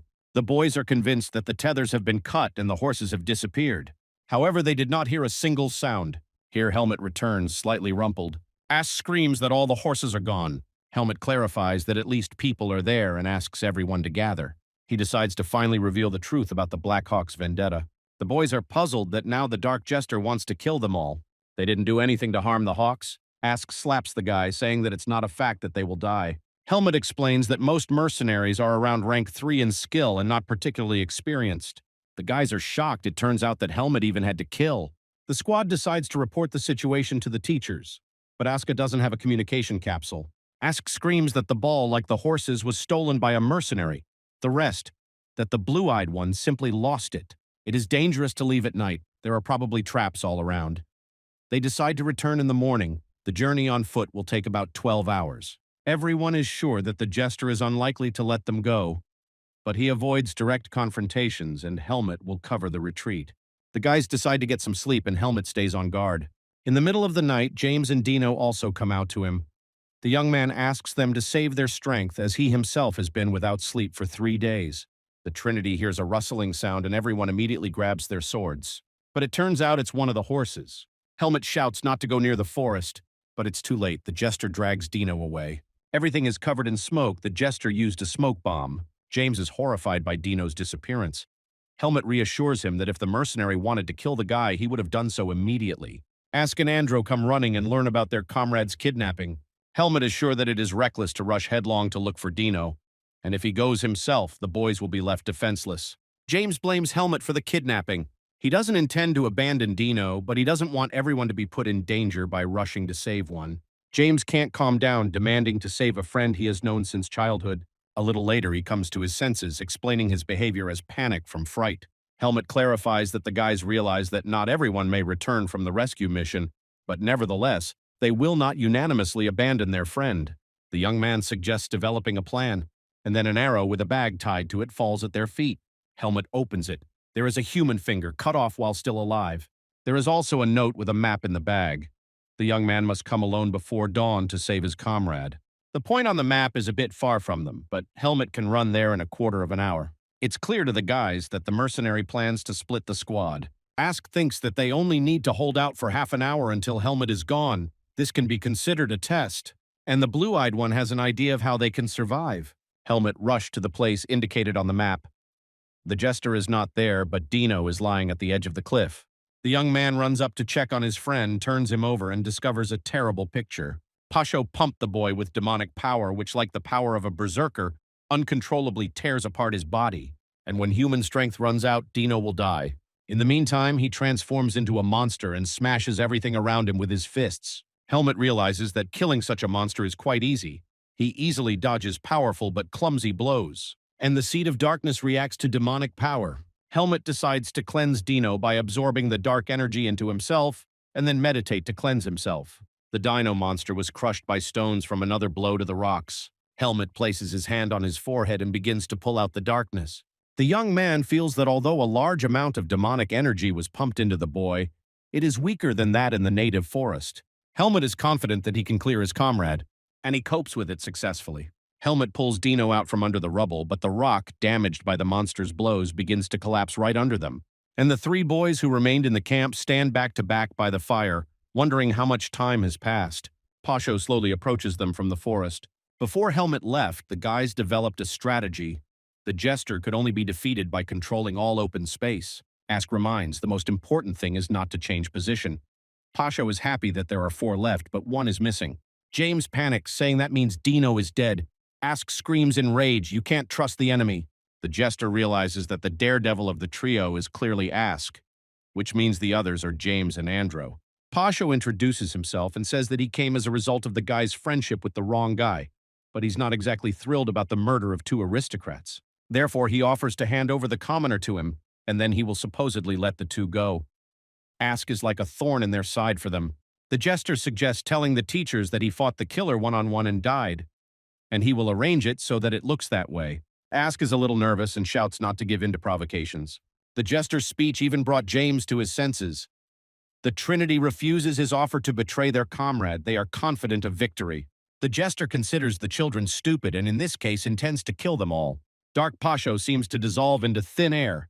Ask shouts to stay alert. The enemy is phenomenally disguised.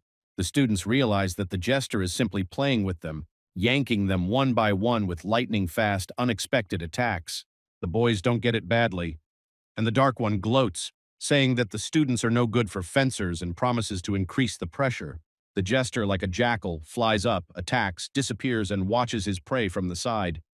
He begins to enjoy his actions. There was practically no living space left on the guys. Ask suggests a duel and promises that it will be more fun, saying that the aristocrats are preventing him from demonstrating his abilities. The Dark Jester is in no hurry to accept the challenge, regarding Asuka's feigned bravado as a show-off, masking a tearful plea to spare his two friends.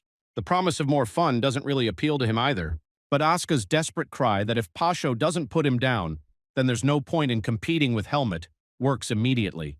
The Jester even promises the blue-eyed man praise if the fight is really interesting. And then he will deal with the aristocrats. Ask tells his classmates to get out of here quickly, especially since James's bleeding needs to be stopped immediately. They move away, supporting each other, and the fight begins. Ask quickly realizes that his personal fighting style won't help much here, and he mentally imagines Charlotte in his place with her precise strikes. The Jester immediately became interested in the change in style. Ask tries desperately to concentrate. The guys watching the fight immediately realized that the blue-eyed man's style had become similar to Charlotte's. The Jester admits that Ask was not boasting without reason. He can be compared to Helmet. He would gladly prolong the pleasure of killing, but it was time to end the duel. Ask has no intention of standing like a lamb to the slaughter. The Jester attacks. The blue-eyed man blocks the curved dagger with his hand. The mercenary understands that he concentrated his power in his hand so he couldn't cut it off. Ask did bring with him a scroll for extinguishing fires with a vacuum, which is activated when damaged, and he came up with the idea of wrapping it around his hand and then exposing it to the blow. The vacuum will slow down the enemy and give Asuka one coveted moment to attack. Now the Jester blocks Asuka's blow with his hand. Blue-eyed continues to press, but already understands that this is not enough. The Jester has used his own tactics. Even with his damaged hand, the Dark One throws the boy away like a kitten, but nevertheless the mercenary suffered noticeably. After the fall, a communication bead rolls out in front of Ask, which it turns out was in the back pocket of his belt the whole time. He grabs the ball and screams that there is a killer here, but the Jester also noticed the bead, so he didn't give Asuka a chance to finish speaking. From the wreckage of the ball, fragments of the teacher's worried questions can be heard. Ask shouts quite loudly that now Teacher Dwayne is teleporting everyone else here. The Jester intends to finish off Asuka before the teachers arrive, and at that moment he feels Helmet's return. The Jester is furious that his plan has failed, but he is forced to retreat. The guys are happy that the young man was able to save Dino, but Ask screams that another minute and he could be gone. Helmet is glad that his squad was able to hold out, and also that a communication bead was found and the teachers will arrive soon. The young man leaves them to wait for help, and he himself intends to deal with the problem. The fleeing Jester left behind a second dagger. Besides, Helmet would definitely pursue him, but he had set traps all around in advance, and suddenly the Jester receives a powerful blow to the chest. And from the branch, the voice of a young man is heard, congratulating the only one of the hawks who survived this blow. The Jester is puzzled as to how Helmet was able to avoid all the traps. The young man never hit them. Pasho, it's clear he simply neutralized them all. Then an arrow of power flies nearby, and it becomes clear to the Jester how 5 hawks were killed in another forest. The Dark One declares that this is not the way to defeat him, but Helmet has no intention of hunting like the Jester, constantly chatting. The Dark One rejoices to himself. In the night forest, the young man will not be able to dodge his attacks.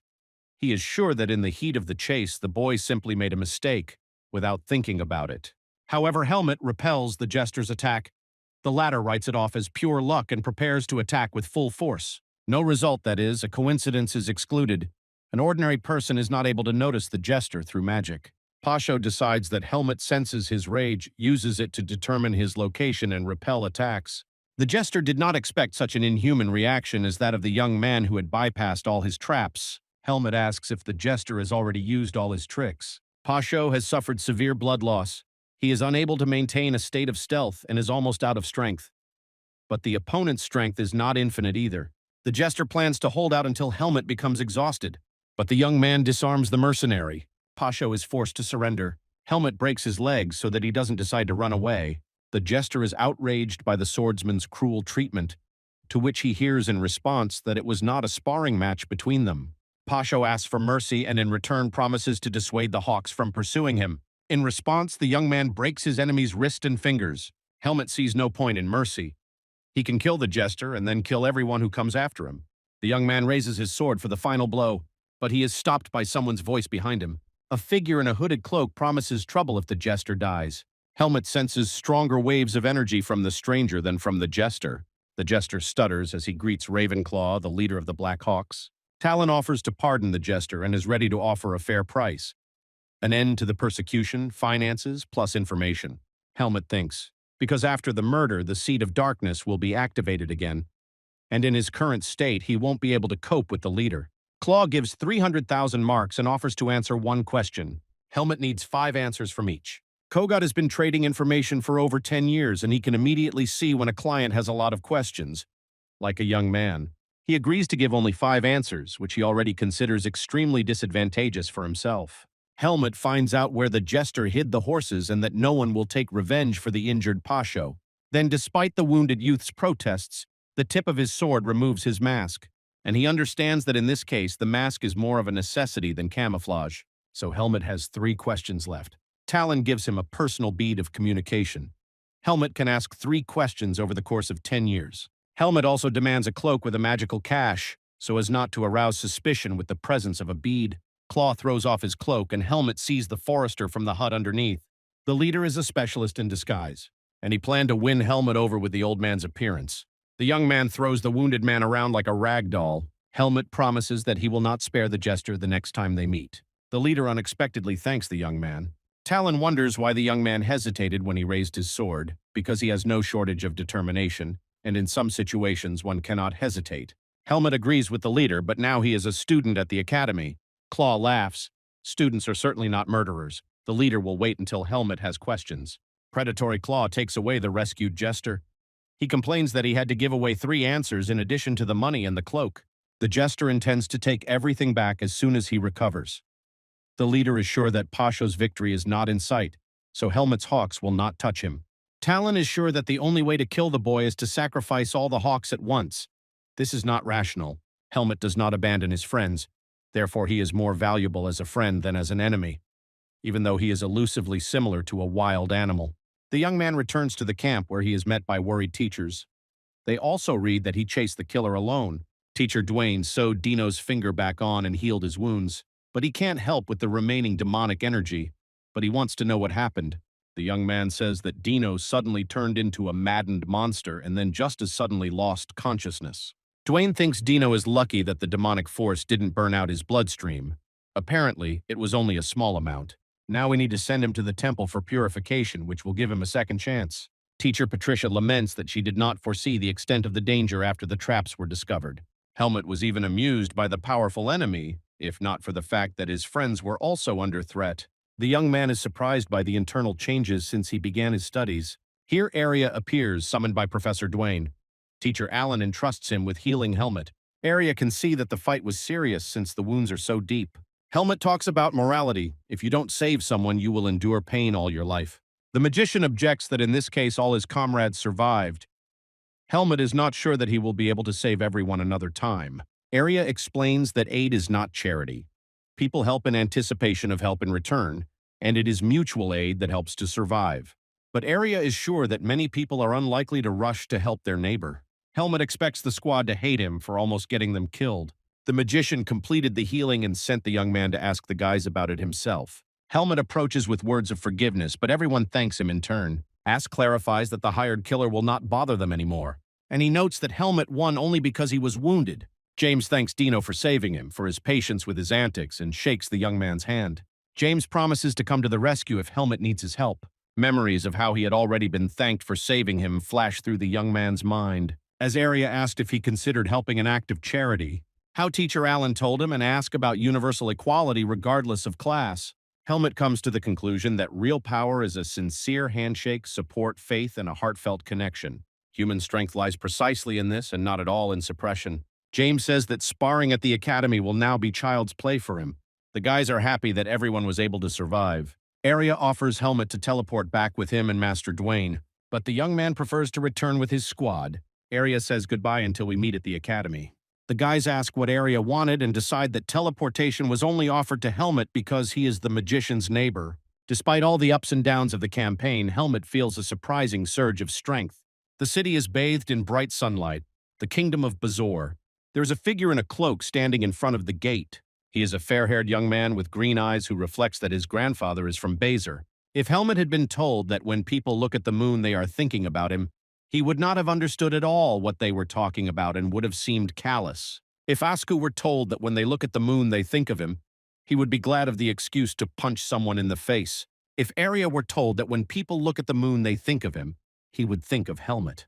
If Sion were told what people thought of him when they looked at the moon, he would be interested to know the characters of the leading students of the academy. The ruler of the central part of the indigenous forest which was worshipped by other monsters, Elga. The only one she couldn't control was the human cub she had picked up, who went to the old man and never returned. The leopard catches herself thinking that she is lonely without the boy, and is immediately surprised that she is thinking about such nonsense. Like she wasn't going to protect him all her life. Otherwise she would have become like Naho with his human farms.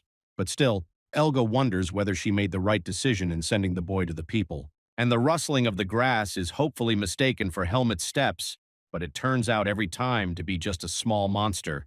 In the end, Elga convinces herself of the need to check how the old man treats her adopted child, because he does not spare her subjects. She secretly watches as the boy eats hot food with delight and communicates with a person. But if the boy gets into trouble, Elga will always be glad to see him back. Cooking, the art that makes even the inedible edible.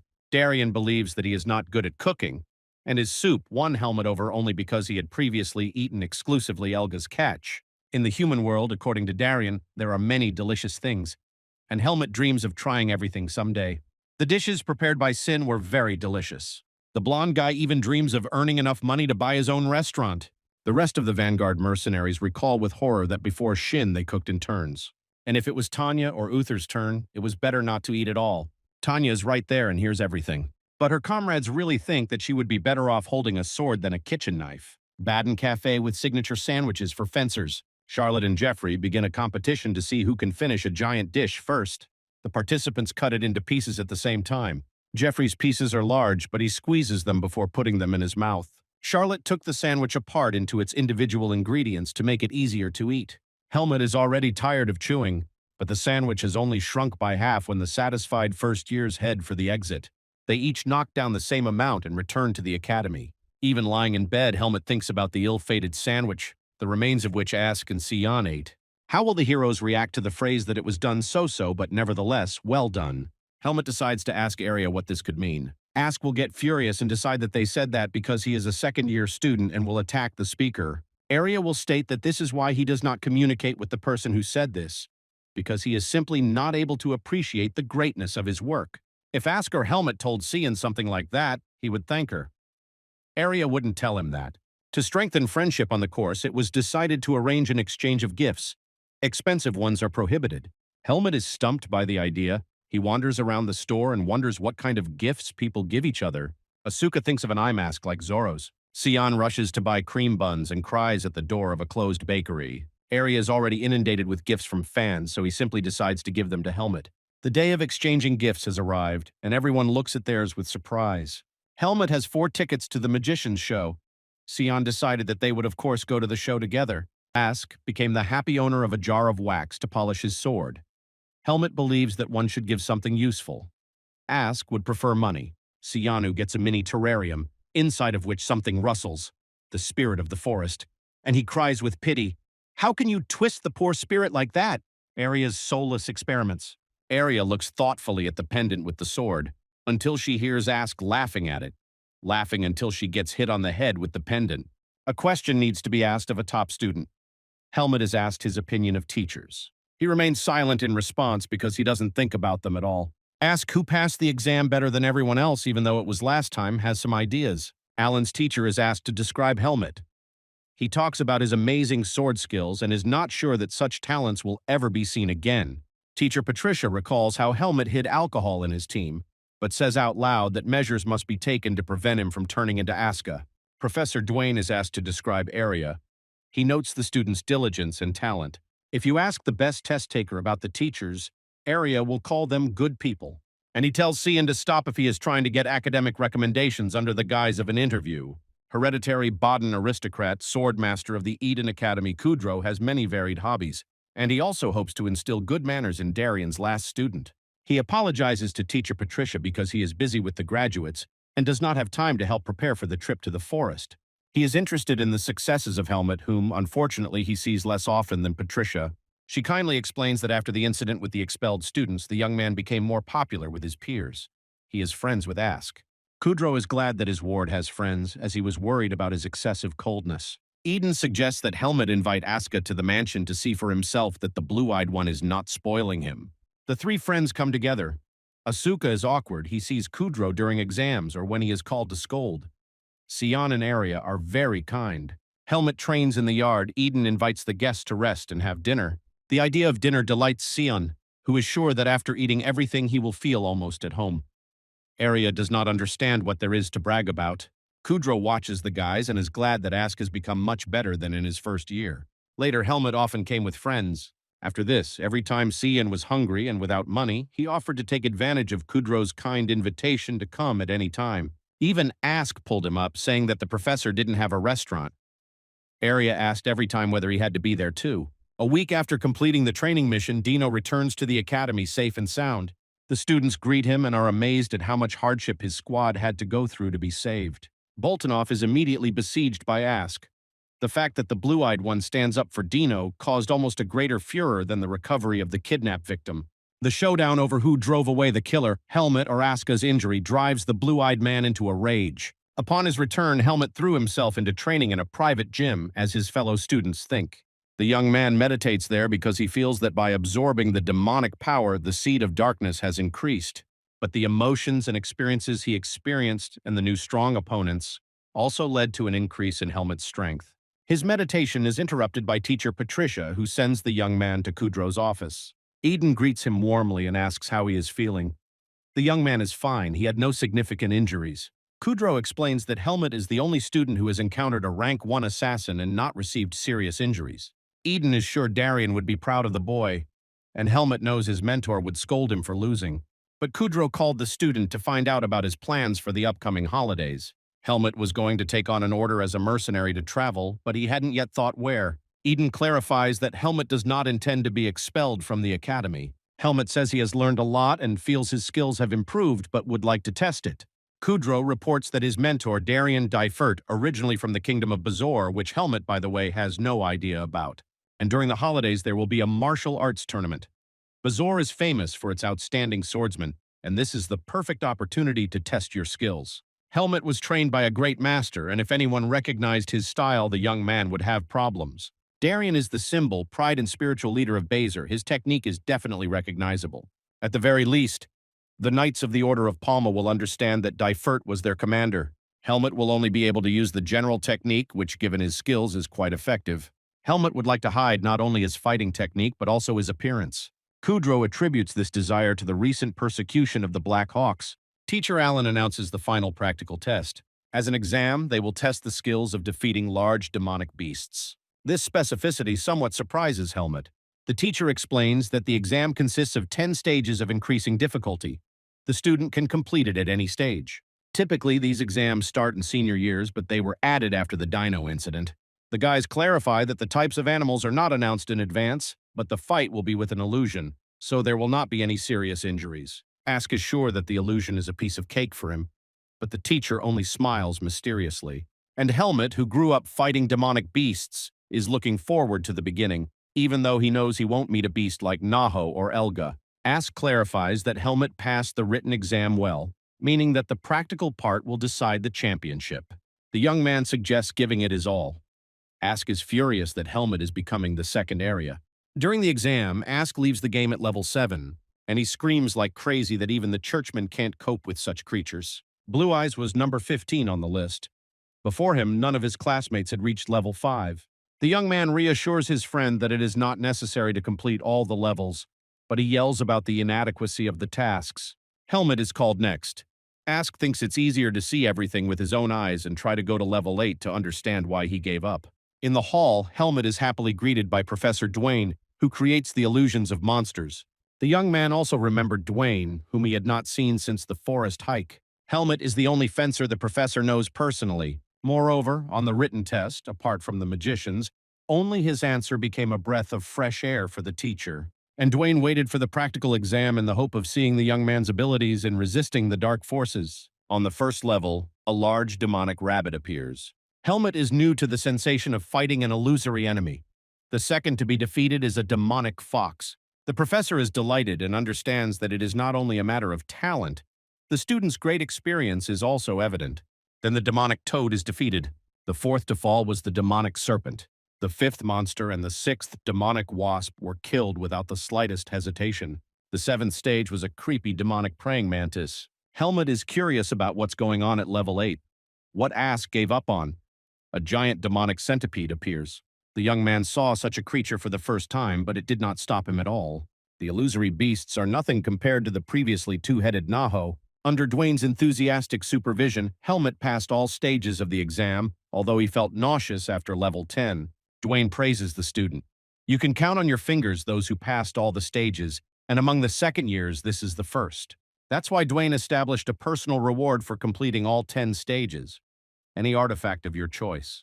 Helmet wants an artifact to change his appearance. Dwayne thinks it's trivial, but the young man doesn't like being recognized in the city. The teacher understands the situation. He will call when he makes the artifact. Here, everything begins to collapse from a strong vibration from the neighboring examination hall of magicians. Helmet and Dwayne rush there and find Arya casting a spell. The teacher is distressed because the student was repeatedly asked not to destroy the hall. Arya calmly explains the absurdity of the requirement for an exam of this level. And he leaves with a promise to think about the artifact since it has passed all the stages. Dwayne laments that the young talent gets away with everything. Ask is defeated by Helmet's result, but wants to know about the level 10 monster. The young man believes that Ask could have passed all the stages in terms of difficulty, but the goal of the final one is apparently to overcome fear. Ask doesn't know what could scare Helmet. A herd of giant cockroaches, which sometimes ran away, sometimes gathered in a heap. Although the young man is not afraid of cockroaches, it was unpleasant. Sion is glad he didn't place any bets. Helmet meets Charlotte, who congratulates him on reaching 10 levels. The young man is surprised by the speed of rumors. Charlotte assures that the entire fencing faculty is interested in Helmet. She also congratulates Asuka on her 8 stages since the average is level 4, but this only irritates Asuka, and especially the fact that his attack on the killer worked thanks to the style of a first-year student. Although neither Helmet nor Charlotte know about this, they just don't understand what makes the blue-eyed guy so angry. On the way to the dorm, the girl finds out that Helmet will not return home for the holidays, but is going on a trip. Charlotte, too, would prefer to travel rather than suffocate within the walls of her home. She feels calm and almost nostalgic when she talks to Helmet, which is why she came to see him. Helmet promises to see her after the holidays as much as she wants, if the girl feels that she has become stronger. Charlotte takes this as a promise, and Helmet wonders if Arya will be upset when she finds out about this. Arya hands Helmet the communication bracelet he received as a prize artifact for completing 10 stages from Master Dwayne. The neighbor is always getting into trouble, and you don't even need to tell him about the bracelet. Arya will immediately recognize it by the paired artifact if force is used on the thing. Helmet thanks and will try not to disturb the magician if possible. Arya is going home for the holidays, although without any desire, just like Ask. Only half a year ago, Helmet left the native forest, and now his first vacation at the academy begins and he activates a communication capsule with the leader of the Blackhawks. He is surprised to hear from the young man so soon. Soon a fighting tournament will begin in the Kingdom of Bazor, and Helmet wants to know everything about the top of Bazor and the events there. The leader tries to find out whether the young man will participate but receives no answer. Based on the quality of the information provided, Helmet will assess the Hawk's ability to collect data. Claw appreciated the clarity of the request and was convinced that this young man was like a tiger with a cunning fox inside. Helmet will pick up the documents from the Bazora Merchants Guild. The leader adds the password phrase, "The eagle's claws do not release the prey," and wishes good luck in the tournament. The artifact completely changes Helmet's appearance, making him look less like a swordsman and more like Sion, but it does not help against the stifling heat. The young man expected warmth from a kingdom that is 1/3 desert, but after the eternal cold of the native forest, he can't get used to the local heat or to his new appearance. In the city, he first goes into a tavern where he asks for something cold to drink. Naturally, with the appearance of a respectable child, he immediately runs into the local bully cult. We have to teach him a lesson right away. Helmet is too irritated by the hot city to tolerate the squeak of mosquitoes. The visitors laugh quite a bit. Colt himself immediately recognizes the young man and pays for his drink, and he asks him to leave. He's already hot. But there is a way out. For 3,000 marks, a cool spell can be cast on the cloak. Helmut also found a place to stay, so he decides to rest before registering for the tournament tomorrow. On the street, he sees a huge statue of Darien, and it is immediately clear that in such a climate the mentor could not have forged a softer character for himself. The young man mentally promises that Darien will not be ashamed of his result. At the hotel, next to the receptionist, there is someone wearing pince-nez, and he clarifies that it was Helmut who booked the Emerald Apartments on the 5th floor. The man politely asks Helmut to move to another place, saying that his employer has nowhere to stay. In the local climate, after these words, the reserved young man flares up like a match, which one would expect more from Ask.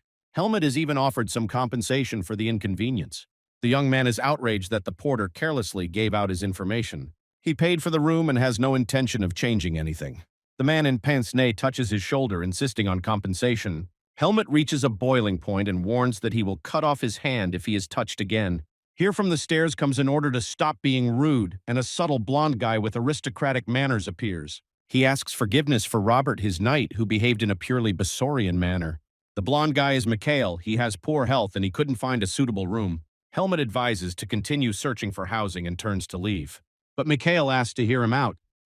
The Emerald Apartments are the only available option. Therefore, Mikhail is ready to pay all expenses and offers to live together despite Robert's protests about living with a stranger. The aristocrat cleverly puts the worker in his place, saying, "Why do you need a disobedient dog?" Helmut is interested. Mikhail promises not to disturb. He does not snore, is not a sleepwalker, and is physically weak. Helmut mentally agrees. He has never seen people with such meager energy.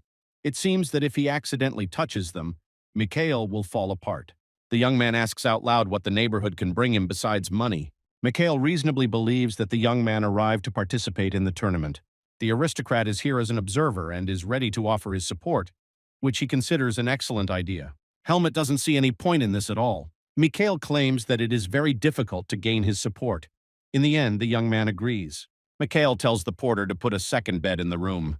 Helmut in turn thanks the talkative porter with a punch to the jaw. In the room, the blonde guy asks the young man's name. He almost blurts it out of habit, but manages to correct himself to hide. The persistent Mikhail is 14. He specifies that Kaidu is 16. He inquires about his pedigree, and he himself concludes that the foreign aristocratic swordsman with a magical artifact on his hand in Basor most likely came from the Baden Academy. For some reason, Mikhail Hyde seems familiar, but he attributes this to the external similarity of the forced neighbors. Helmut intends to use the area under the windows for training. Mikhail, who is not at all physically developed, will be happy to watch. The young man does not object, although the strange neighbor does not show his true intentions. It is difficult to understand how honest he is. When Mikhail falls asleep, Helmut finds out through the communication bead that the documents are already waiting for him. Helmut simply ignores the leader's question about how preparations for the tournament are going. Claw reports that the most interesting participant has already joined the Order of Knights at the age of 18. This is Darien's grandson. The leader says that Daifert's son left Basor and was later declared dead.